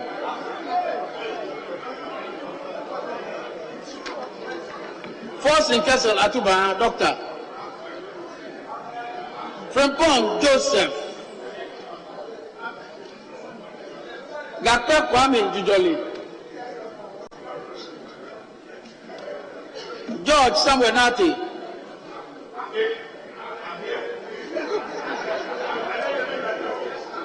Ganza Alasan Kobina. Gate Joe. Gidisu Wisdom. Gomado Yao. Gomashi Abdullah Jifa. James John Alexander. John Mensa Richard.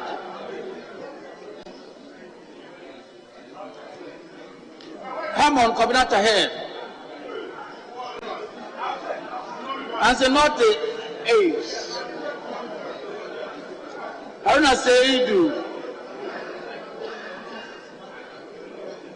A for Fufilia Mensa. Authority Alexander Roosevelt. Ibrahim Ahmed. Ibrahim Mutala Mohammed. Ibrahim Zura Mohammed. Idrisu Habib. Idrisu Haruna.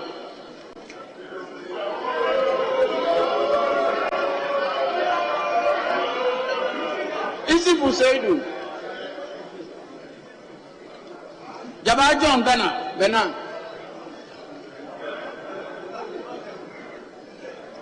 Jaja Yusuf Isaka. Jalula Stephen Bambi. Jesel Godfrey Seidu, Doctor. Jinapo John Abdullahi. Jinapo Samuel Abdullahi.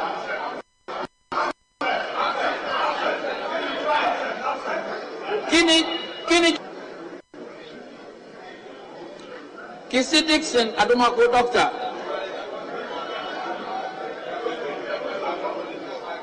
Kunedu Akwesi Present. Thompson Mavis Howard.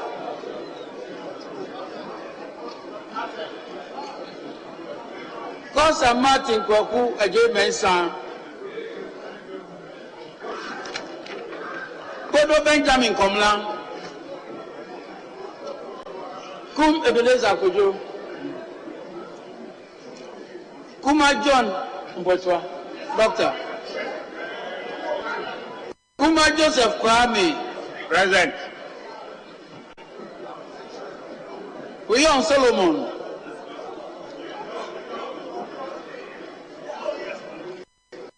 Wachia Kapita, Yao. Kwati Kwaku Ajimai. Kofi Festus Ewa Doctor. J. Mensabus Osei.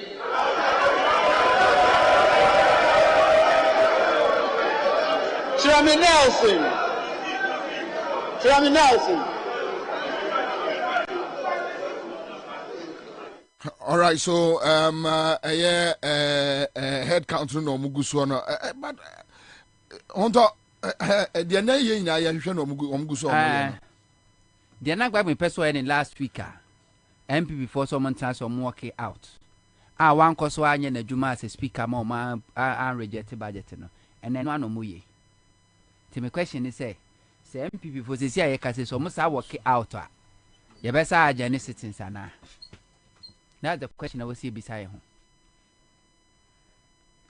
If even Eroma Kokwe openly wɔkyerɛ ɔtan ano wɔma NDC fompo no NDC minority then and disrespect no da ɛwɔ parliament. How na Idrisu as a minority that Miss Original and Naso Pijan and San Umbuano but man disrespecting da MPP every day every opportunity omo disrespecting bagbe and he said Nelson Komuye Omunye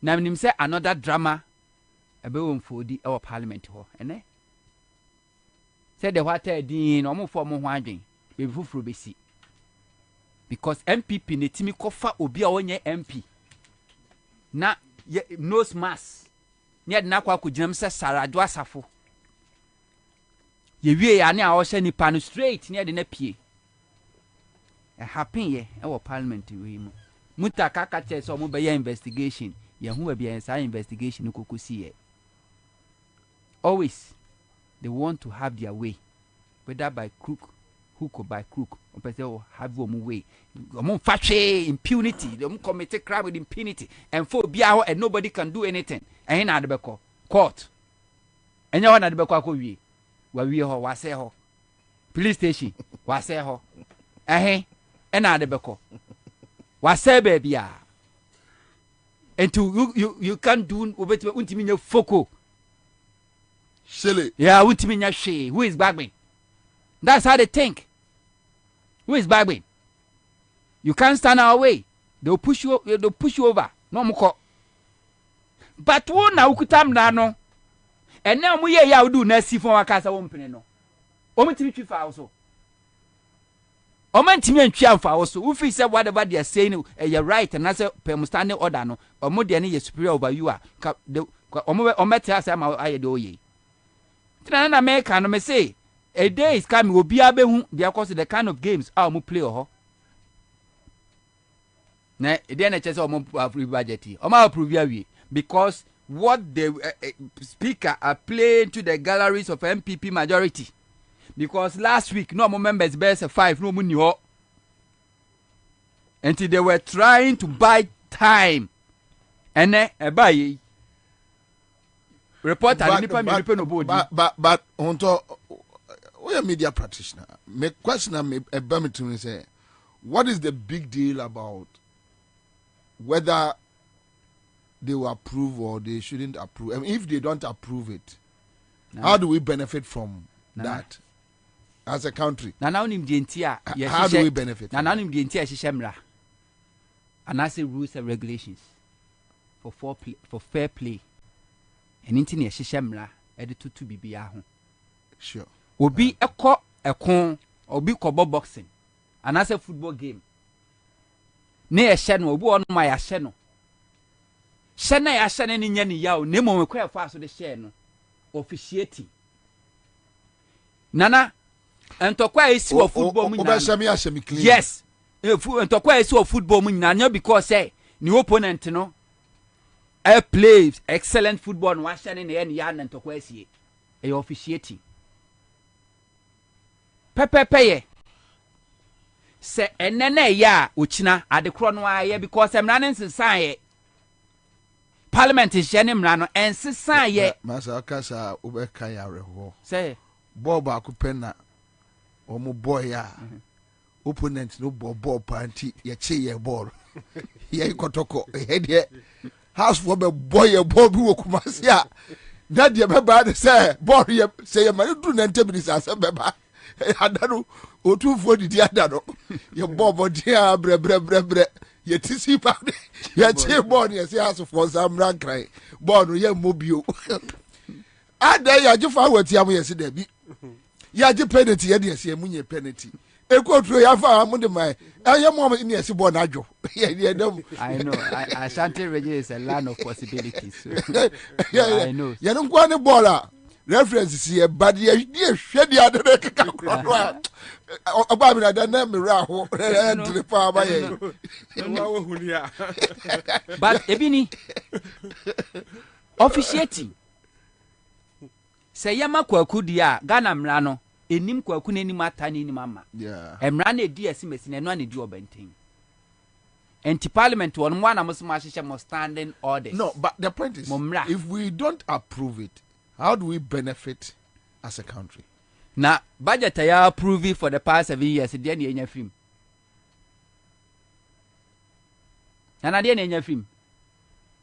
What presented 7 budgets? Okay, so at least now the executive and then call for any excuse. Chirame budget anana ya approve of parliament sika ya allocate say ya de kwa boama onni bia ti se mene wo ene ya nana no ya mame mo nkra se nwa ha omo no sika na koda and I make say but so at least ya approve bia omo ni any excuse oh ya approve Debi inti ya nya always ya approve ya sika ya de call mampani atena ene de ekọ pepepe kura manasa abro so and I make say ya approve ya or which is they don't have any excuse. If we don't approve, then they'll come and tell the people, oh, yantimi anye so because ya approve. Ya penisa. Okay. Because you say ya approve kwa muntimi nyashe. Oh yes. Nana ya penisa.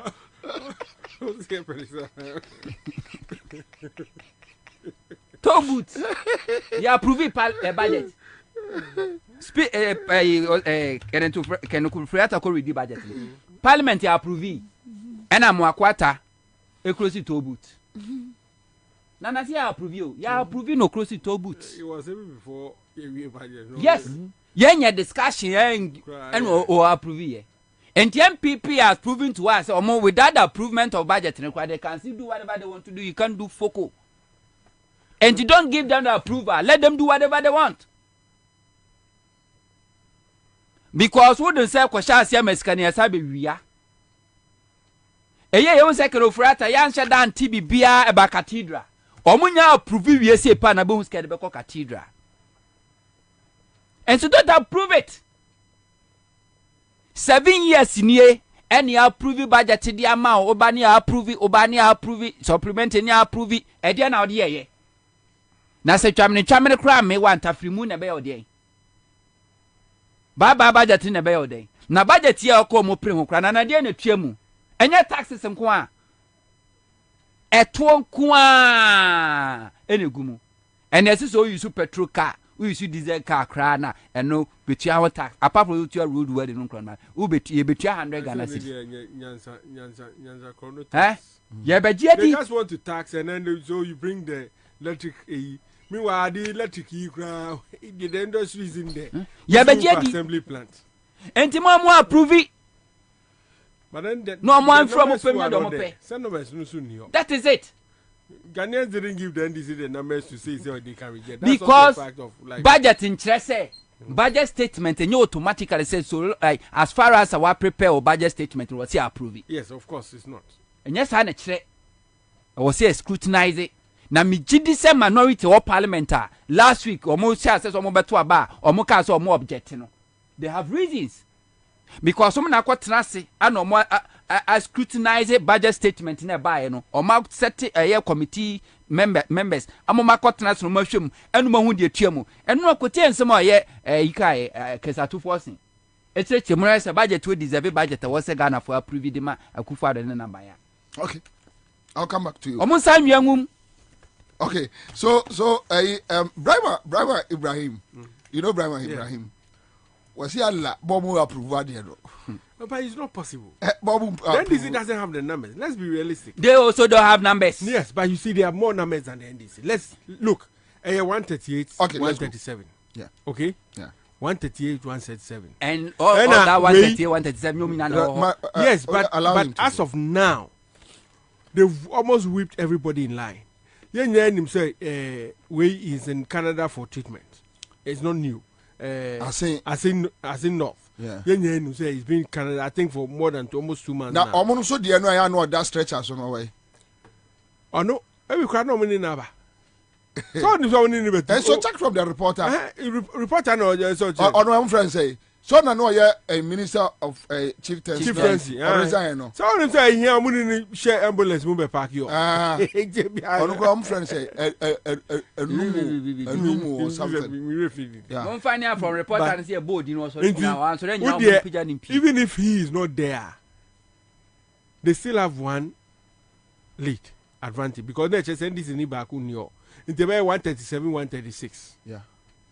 First, no, it was a bit tight because now Joasafu a bomb buga.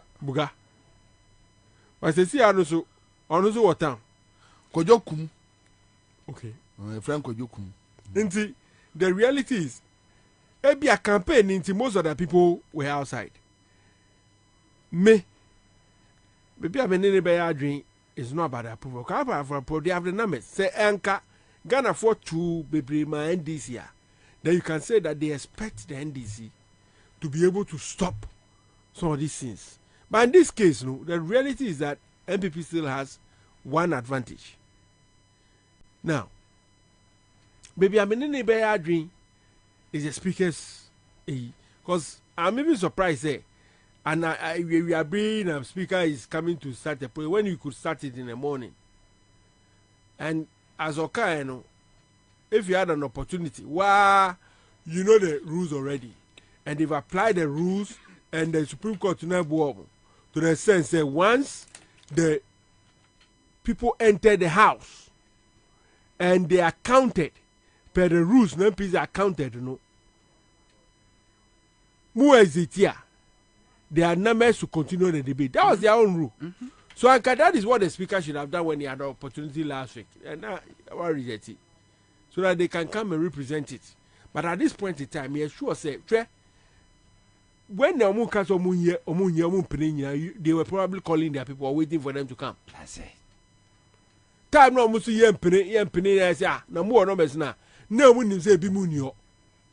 And you know we waste time just to make sure that nipa ba do it will be do ya then they will start agreeing say okay yankin kind.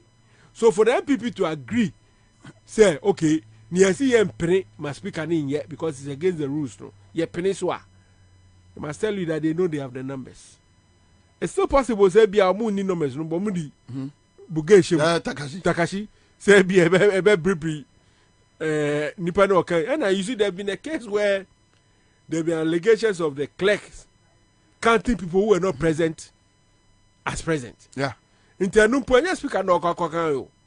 Clerk Sebi if it's in the same mood na or who kojo azama obetimi aka kojo as kojo no aka na azama.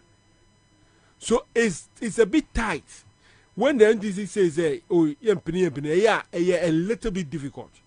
Okay, so it has been approved 138 yes, 136 no, 1 absent. I told you. It means that they have a chance of moving so moving conforma. Good. Say who say NDC minority. Said no. Oh, that one there. Say budget way ya approve it. And the taxes no more day bano. NDC for send him. But that is how it has been. Yes. Always. So it's good. No, you can't say good because at least Ghana for them say NDC for him. But now, what my problem was with more approval, as if the NDC can, in this instance, no reject it. No, it will pass. But then their position is but clear. But there's a speaker, not speaker no or paper. So last one, no? That's what he should have done. Yeah, last week was the so time. Sometimes you go kaza mumbu speaker now. Sometimes one kaza ubolu na betre. O pass na beche go ye be show. As I say speaker no. Wow kan. Somebody now approve budget way. Enya majority. Eye bagbe. And now approve budget. It's true. Bagbe now approve budget way. Let's be on record. Bagbe. And now approve sa budget way. Because they didn't have the numbers last week. Well, yeah, so Bagbe to that edition. And we'll buy more time for them to be present and take back with now approve it. But NDC minority and sending Poncho Pilato was show among hands. But remember back to Obama as a senior media practitioner. From the day I vote to my Honorable Aban Baben, what assessment is it? I think there have been some pluses and a minuses. Except that sometimes, expectation, But you need to weigh the scale. That's what I'm saying. Is that sometimes he's been vocal in trying to move certain things on a parliamentary front and Nema. But sometimes where you expect, say, he will show strength. So, what was a no? He's his own man, or sometimes, what was a deal way? Because you belong to a party, you can't go and sit there and say, oh, I'm just a speaker. Why? I never go on your speaker. Yeah. All those people, I saw you out to me Ubuga. And I think that is where the failure is. Sometimes, on your opportunity now, I also find and if there's a disrespect for the MPP, it's also because he's not been able to assert himself in a way and confer expect it. So I'm making but overall, no, he's also pushed certain things. And maybe to share numbers now. Share numbers now. He looks at his limitation. I don't know. Wow. Wow. Anyway, but my man getting for comments quick across. Juliana Belinda Obri says now finally the budget has been approved. Okay, Richard Aquas is watching you live from Tadi. You guys said you'll be coming to Takrade. And okay, so Richard, definitely. Let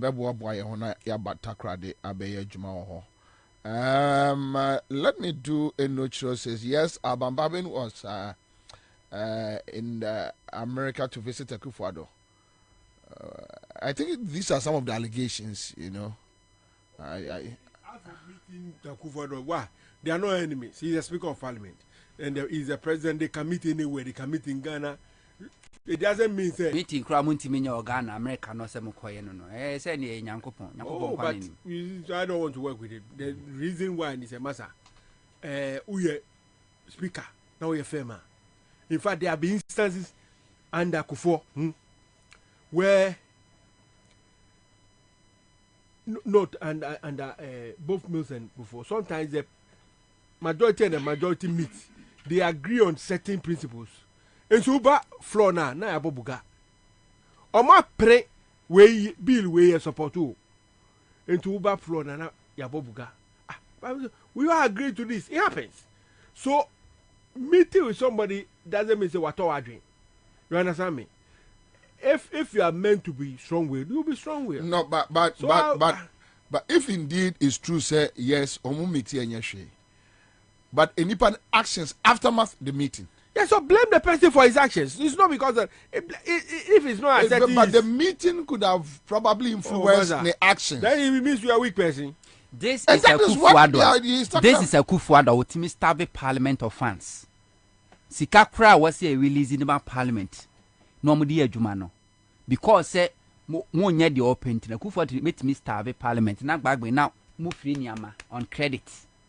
Now the operating. It's a sign of weakness. Look, on that score, let me tell you, I praise Akufo-Addo. Why? Why?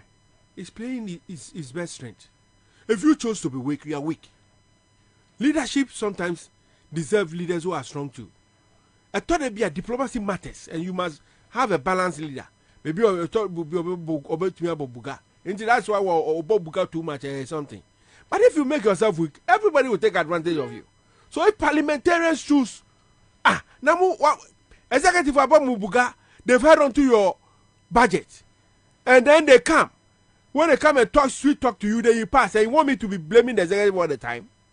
Parliament has a problem. Yeah. Look, and it's not only Bagbin. Look, even the minority, as a group, and they are being look at the finance minister, and yet majority for the country is on resigning. Bapi mine, oko IMF. Shekoyokum. So we can't tell sorry. Shekoyokum. And I'm no kono. Shekoyokum. Ontimi nanti o. So the can operate. I'm the fa actually one. Shekoyokum. I told you so many remember. Camera corrupt pa. Who's up the camera? I saw him go fast take that man. A man the crocra no was woman. na ko yokum ano mo de no ko no ko yokum we nyina ha ase ne say Look, you go for a bomb gama sometimes. no baba me anya fo No, but it's something. it's too They are bad trying with somebody's life and this too is alive. Anyway, what do you want with Jazzy? So we can just say, normally I'm going to remember. I'm going to remember. ko yokum no mo de no ko I better prove you. But it also tells you, say, they took this thing extremely serious. In the time now, I'm going to say, they almost say, be moon and question. yeah A strategy. Intina, because I wo. If you majority, you also start the meeting early. Then can speak. If you have the numbers earlier, now wo koroma. Say you know in the wait me anyway. That's where sometimes I have a problem with Parliament and the speaker don't nimbugabo. I know on pebugabo. Anyway, but yeah, hear the content of the budget. Now we have heard say Oma withdraw a restrictive bill no, and you know common aqua. Now there are some aspects beverages. Say 20% extra tax no is starting. The appeal 20% shall say. And I did baby, patch of a baby. Almost say a musie tax 5% Across board. across board. Okay, so help us to deal with the content. I think there's something I've come to admire about Kenufuriata and in the budget. Every day. Yeah, me nim say we hu. When people buy, answer a very ready budget, you know. What happens in say? Who increases across board? Telco for omunya be tutu omunyemu before came back up. Check. Most major Umbetu to Mansana can parliament before budget you will go and read the budget. Services, most services, they will start increasing it. Because the whole idea is to delink the budget from Sanyeme into the kind budget. Now in Kovaka say, hey, budget Eddie into Tumbua and into Tumbua like increase into Wabem into Mu. Wabem. You know, so there's a very deliberate look.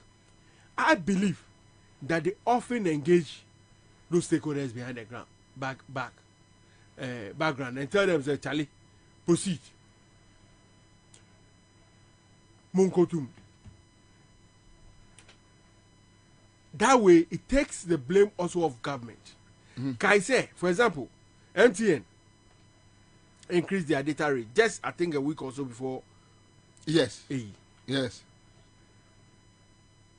Who are you going to blame? Abai. Say MTN. But can I say, that increase will benefit Abai. Because Abai percentage of tax on that will also go high because of the increased rates. And a service Sebi or another industry Sebia in Kofu become so used to say they can't do without. Inti akwako ese otumwa in Kofu be complaining maybe or metitisu kakra, but in the end they will still have to use it and they will still have to use the service.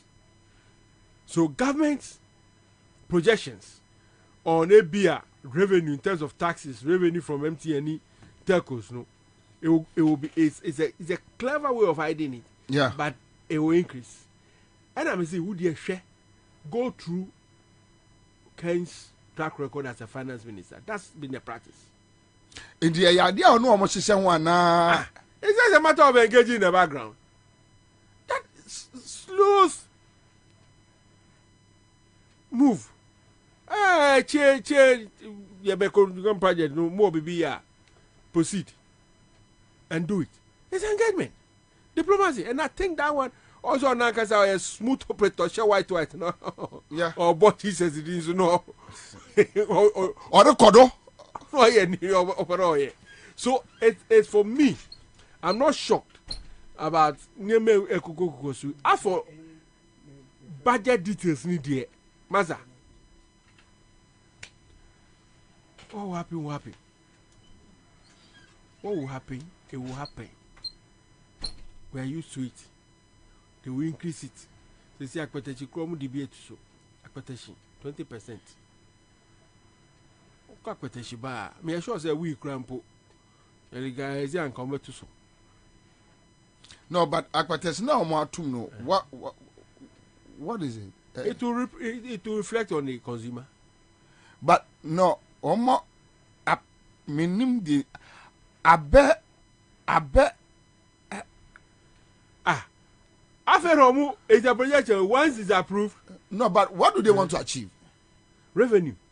All they are doing is about revenue. Scano, taxes, nothing else. To be a rem ako nu abe. Yeah. What apetese anwa. Yeah. Auto also fuel. Yeah. Ngrawa wa de be. Fact ni account profit we are government news within 25 account. That's the meaning. Enti ejuma na wo ye no. So can that series na auto government take as me 20%. And one person mo cut down bitters. Omo say bitters. That is the reason. Omo cut down bitters. That is excuse. But the real reason is that government wants to... Omo to black label no cantonments a omo ne be bankrofo afiem any appetite for that benom. Maza, government is just interested in raising revenue. Question befa, how be raising revenue? And no, say you see, he doesn't want to cut down on expenditure. So, Omeda say mahogany. Omeda say, and then I will say, you people say we got talk mahogany. Who decide with this? And now drink no more. The point is that the product now be used the ashe mahogany no. Yeah, the tax are too so.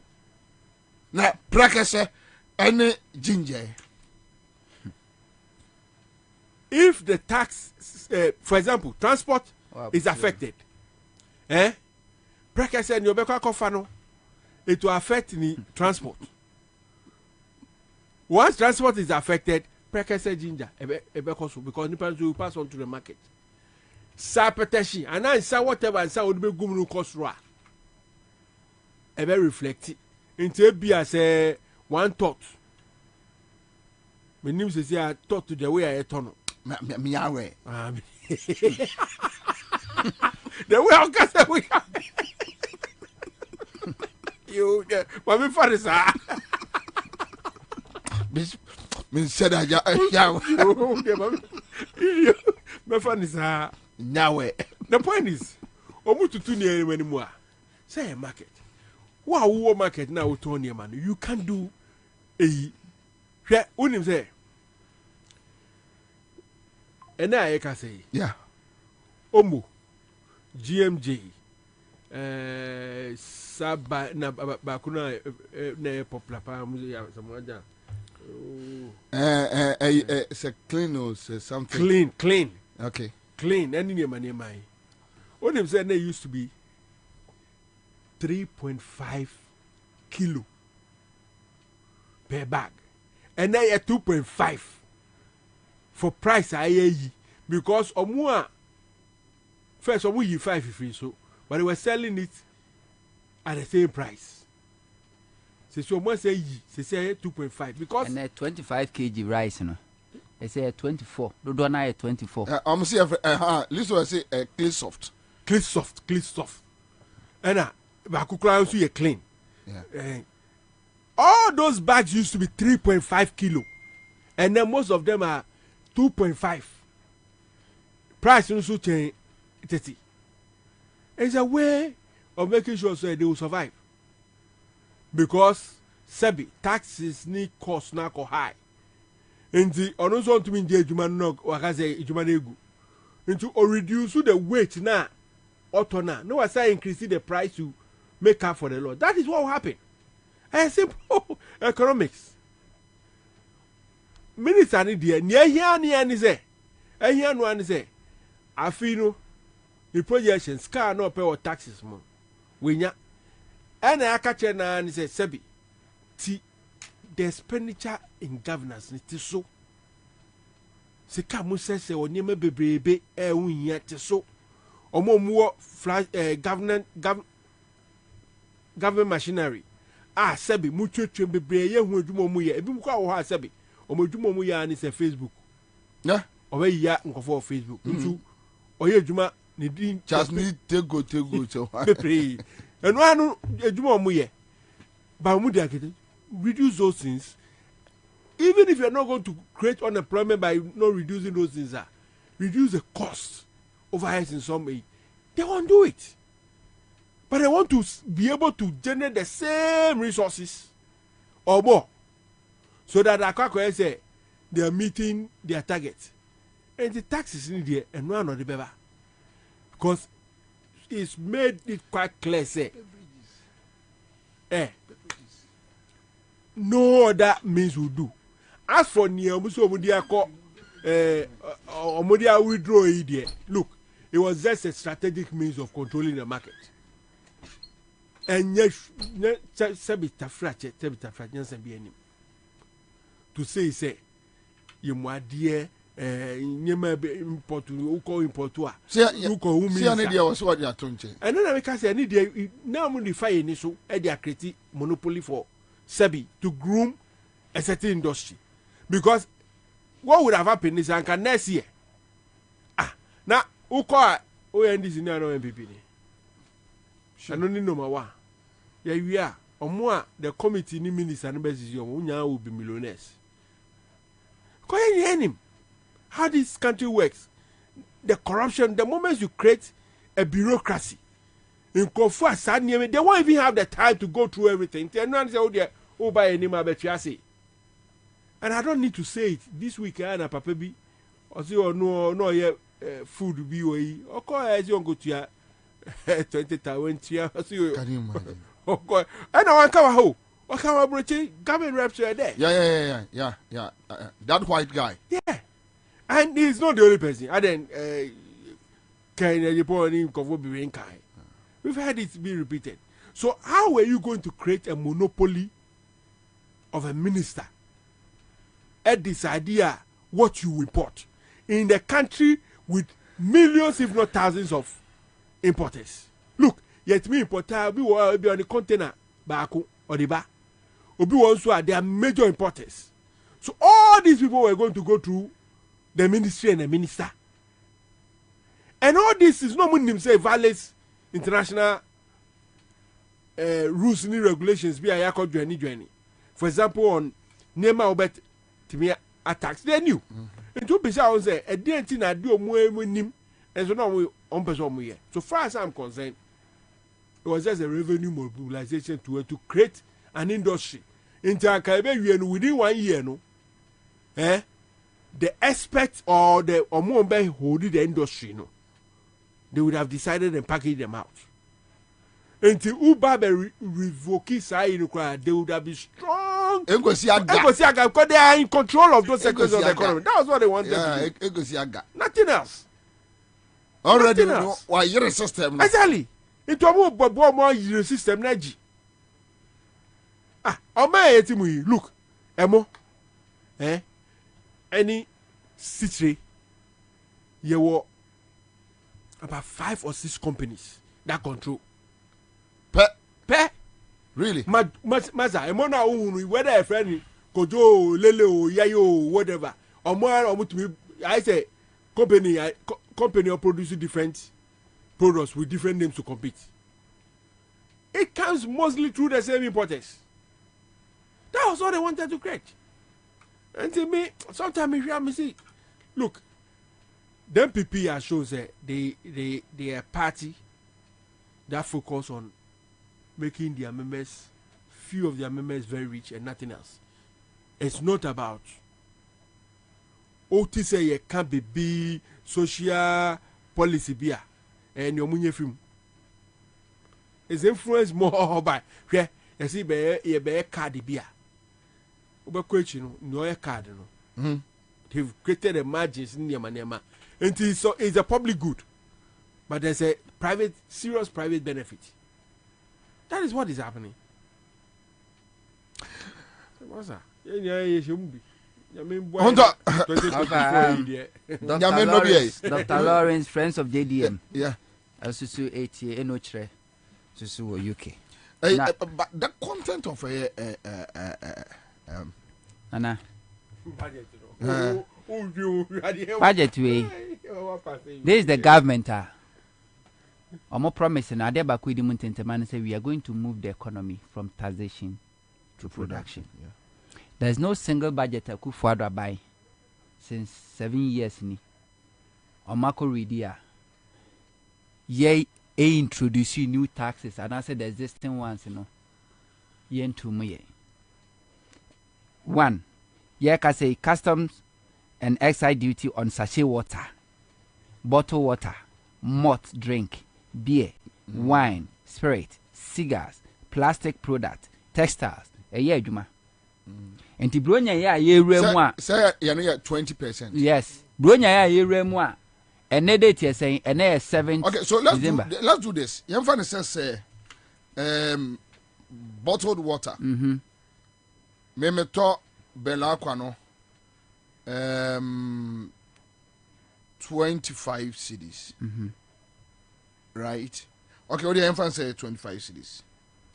You're increasing by 20%. Mm-hmm. 20% of 25 is a. But it may not work that way. Okay. You see? Educating. It may not work that way. And you be behind the 20%. Very reflective on it. On you. On me on consumer. You directly. Okay. For example, produce any bottle water for you. On one should nim so this 20% to so per bottle. So they won't do it. So what he would do is overspread it. Okay. On multiple. Instead of let's say 20% he will still achieve that 20%, but overspread it be a tray or a crate. What you say? Until be a 25 no bottle say no. To say bottle say 20%, you won't get it because we are spreading that 20% onto pack. What in your mechanism? Which means okay, which means one pack reflect one pack have to say no. Instead of let's say reflecting on a bottle like this, it may reflect on a pack. Yes, I'm talking about the pack. Yes. That's the top pack, not 25 cities. Yeah. Or say pack no, we are increasing by 20%. Definitely, auto individual bottle now auto so the same 20% will reflect. Because maybe top pack no, maybe break it down across. It depends also on wholesale for okay, or manufacturers. Yes. Medical manufacturer no. Your ton pack number 25 cities. Yes. And yes, you say you the 20% better so. So 20% of 25 cities, right? Yeah. Mm-hmm. And or the better so. 20% of 25 cities say. That will be 4 cedi 50 pesos. No, 20% of 20% of is 20. And 20% or 25 25 Ghana cedis. But 10% 2 cedi 50 pesos. Yeah. So that will be 50 kind of 5 cedis. 5 cities, right? 5 cedis. 10% of a year 25. And 2 cedi. 2 cedis. 50 pesos. Yeah. So 20%. So you are doing 5 cities. cities. Yes, you are doing 5 cities. Right? Yeah. And say me baba turn 30 cities from the wholesale. Na me they call the way me shop mu. No they kugum na. Na yi no 1 electricity no see betum. Electricity no yatum. Lorry fare. Automatically Ghana for pricing. Ghana for pricing. Prices will go up. Yes, Ghana for pricing. To say a bottle water here near turn 3 cedis. A beko 3 cedis 50 pesos. Because Ghana need farm yes, on farm do 3 cedis 20 pesos. Or the beko 3 cedis 50 pesos. Exactly. Yes. But the point I'm also making is that sometimes no where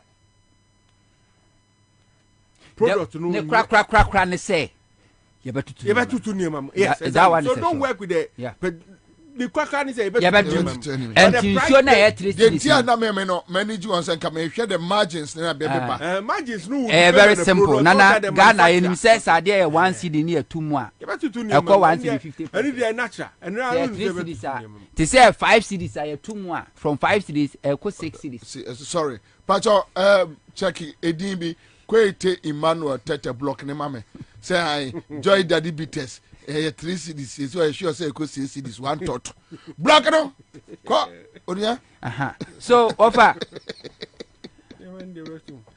say aba ne sa aba no promises say no one de Nyankopon adaroma obe move Ghana's economy from taxation to production oba they say 35% payroll tax na neba be adwuma 35% eno na nchen tax stamp no ejinamu den aya koso excise duty on owning a car and motorbikes and also na yeguso 22% of corporate tax on hotels tihoye cars dey no ya boboni ye abobo ye nyina aka ho okay say osi moto any cars to praga nyina aka ho unim mema time breaking it down okay 22% corporate tax on hotels 22% corporate tax on hotels enti hotel for no is almost 1 year tum enti onye profit enti rooms no so nana yebetum rooms no omotum short time na long time whether short or full night omotum 15% increase in government fees and charges hold on short time no omoye no say short time near I tell you now na short time near ya dey minimum asem say minimum so akoda how just a day and a short time na 1 week 3 weeks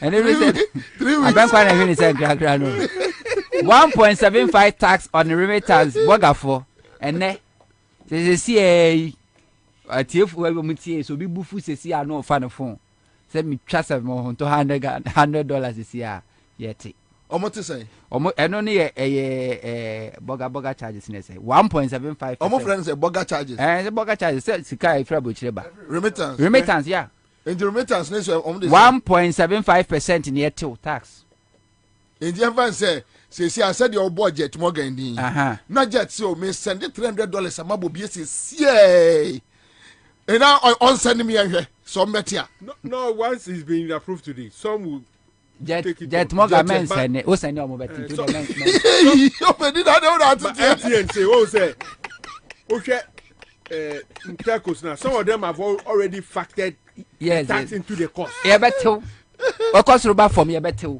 to jet men send it o send your mobile mo send me here obi ba na dia better o dia mana be finish na we come I don't know 1.75% tax on bank transfers. The more I'm transfer sika 1.75%. We transfer from bank we go even from your momo to your bank account and from bank account you pay. Yes, this is the omodiaba. We new one. Me cut taxes MPP buy or more introduce you. Any the oma tutum the current way you no. I no nanche. 5% tax on companies or declare losses. Waboka kran, no kana wabokran 5%. Me can we no we here near my MP before taxes. MP before taxes. The idea bad your order that. Any for yes. Oh, media bad. The for Enti company no waboka kran, no kana wabono 5%. We say tria. And the amaba enti musuo so waboka wa. Semu. O company collapse kran kran asem. Afei profit before tax levy on companies. I just say a toy no say there ba be ho. I just say before crowd be declare profit when ya na year no. Na no so to wa obetua. 25% increase on tax on gifts and gains. So be charged jet more gan say ma okay. So bonu humusuo. E dey say $300 ni to mo. And I make us more humusuo say see e be a deduction. 1.75%. wahu eno na nchen hey 25% a gift na chance ndi wahu na chance we dey e pa tomu bia mo he na ma mo mu musuo e congratulations e di pa be di dia yi ono ya di ma na chance di pa be di dia yi 3% and 10% withholding tax on assets and liabilities ano so ho wa set we japade wo ho tax and afei kai source ano so betua e ade aban di aba Ghana for ye tua 35% increase on income tax and so income tax and na yetua no na anu sia tum. So the funny thing is say it could be say your employer waduma wura na wafa akra na afini wontua woka but income tax na aban te won ya tum a yebesa tew. That's the yetim wo Ghana no. 20% increase in tax on betting companies.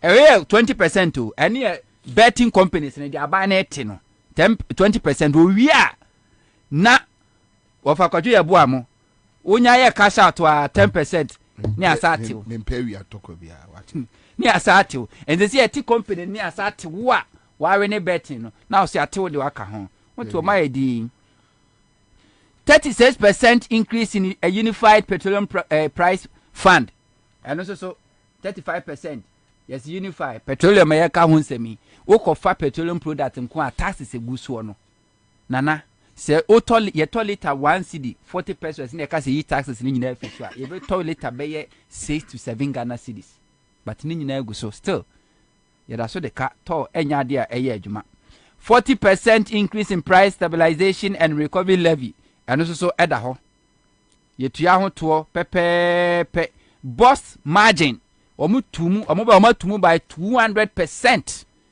Nobody is talking. We any budget here approving 11% increase in special petroleum tax. And you see buy MPP buy to 11%. Esla na omuka say a nuisance tax. To mo ba no ba betwam no mo buy Esla no e ade omatum by 30%.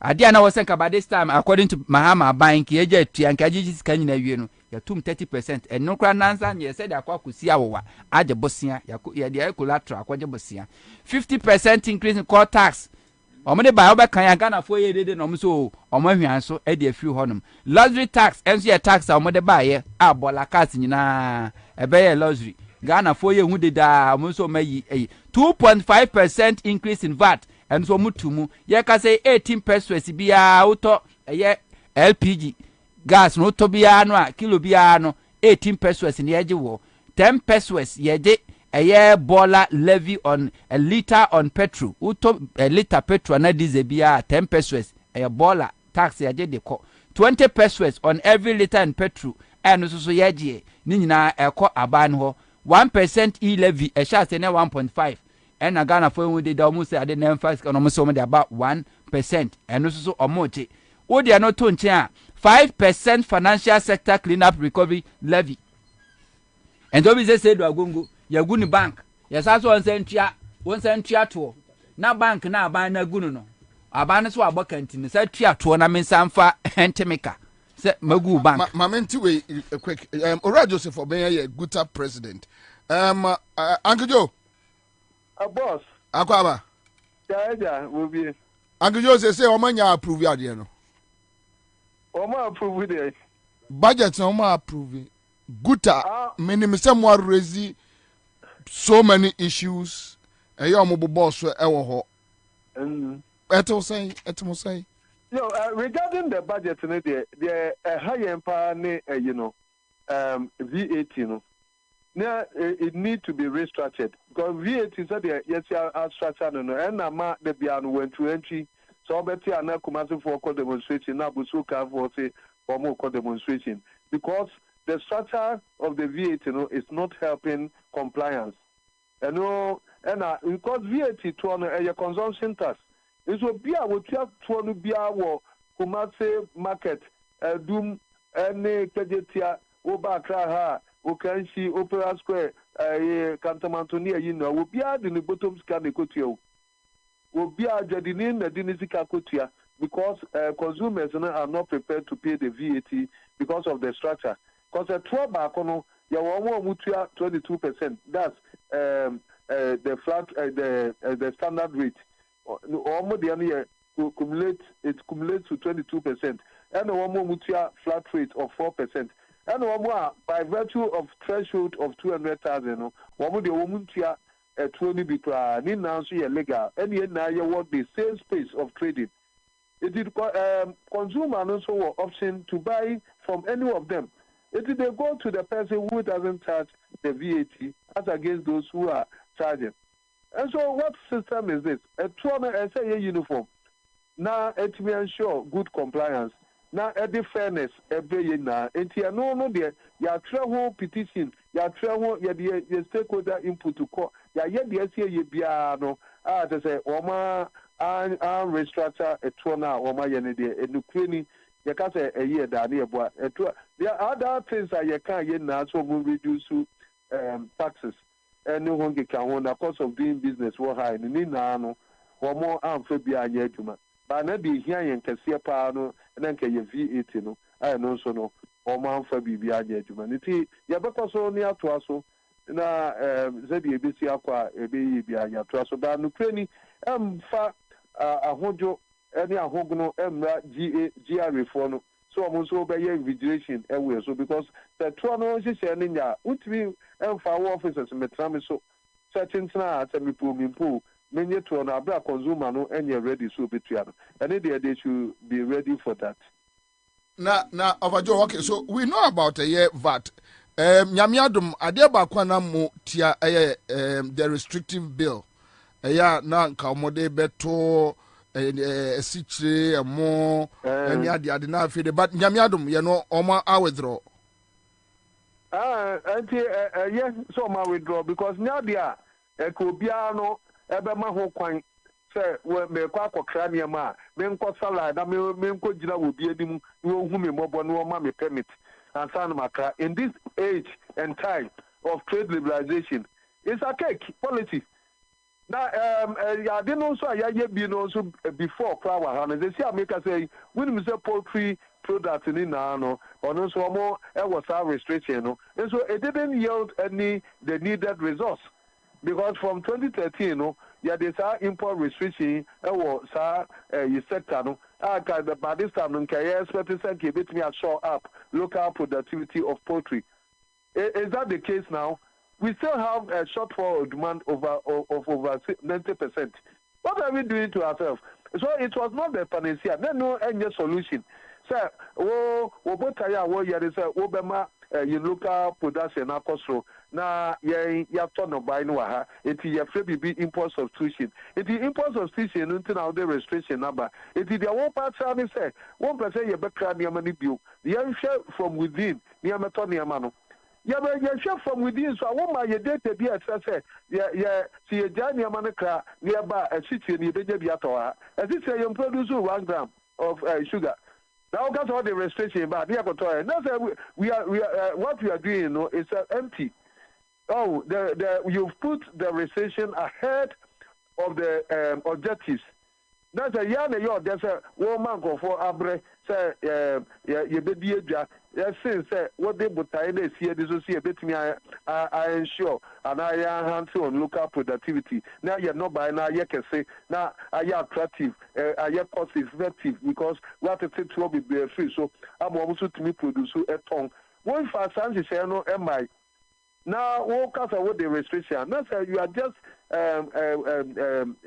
you just want to destroy the local businesses. The effort that we are also doing because Nobaya, the Ghana head na kuya there, manufacturing for there. Adibia the Ghana head bia the thoughts and your manutoma consumers no. Now shortfall no yakwa manoni akwa kofaba.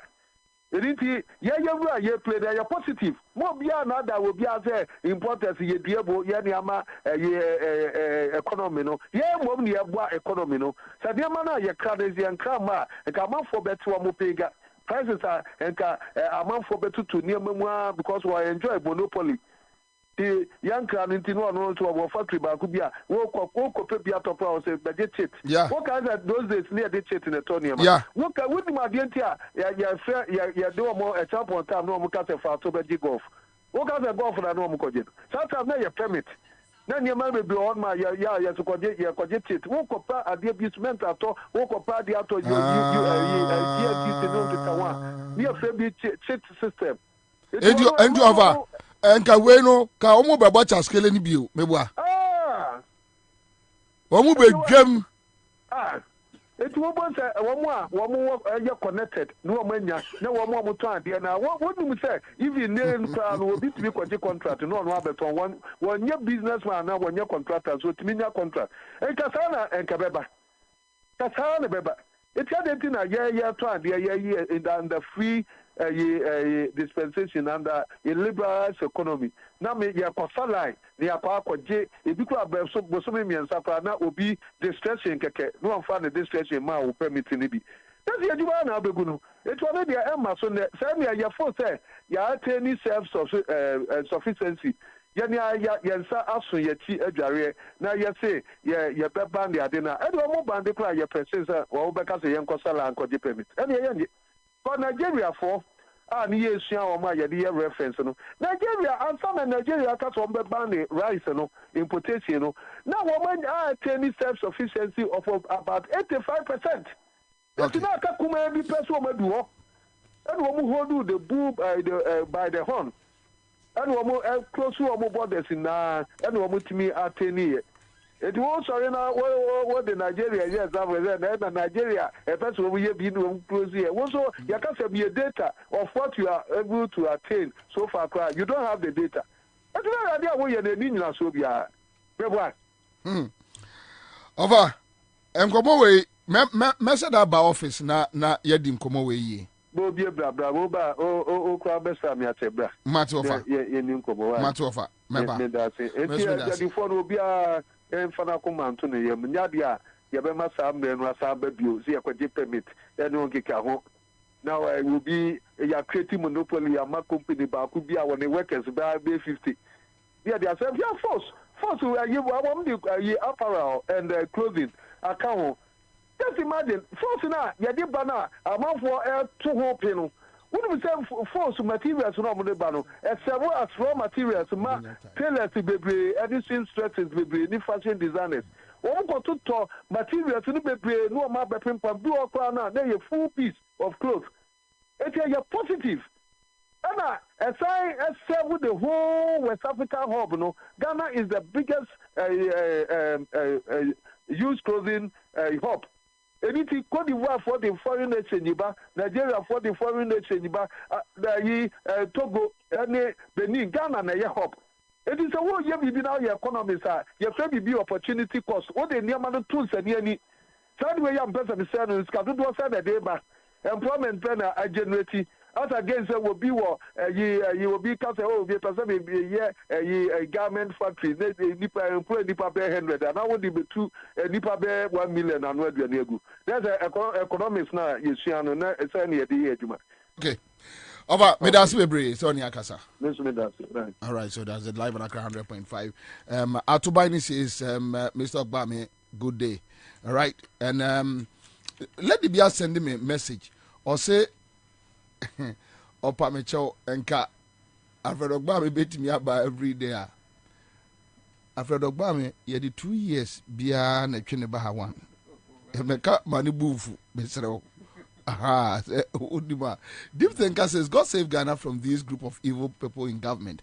Okay, but honto mama minia akwaba nana akwaba anyway. Yeah, honto wouldn't me say Radi etumi so Alfred let the be tie ye wa America and also person me share so motia it was sending 200 Ghana cedis pe and I'm so man to one send it from me here so betia tie say there wa person who so beti bia send the mame wa person who say ye beti bia no send the mame na so den there be omunyante so was sending 200 and was me hwe 200 Ghana cedis look apart from omua for example MTN data na say I think they reconfigured it. They probably gave NTN the tax so they reconfigured it. Omunyante Omati afa ho Omati Why better and or Now some are Ade, waiting. Service providers will be trained before for approval before applying it. But major India, sometimes they give them the figures. They read. Maybe not man they private. It's also no one. MTN price that we are coffee. No, but Mestre, Oma cannot say me. So I'm betting here. Omo, would a mama me hear you? We hear you are. No more Baba. Timesa Monsan and America. So I'm betting. Okay, so but before me born say ene aka afepepepe say Ghana for pity.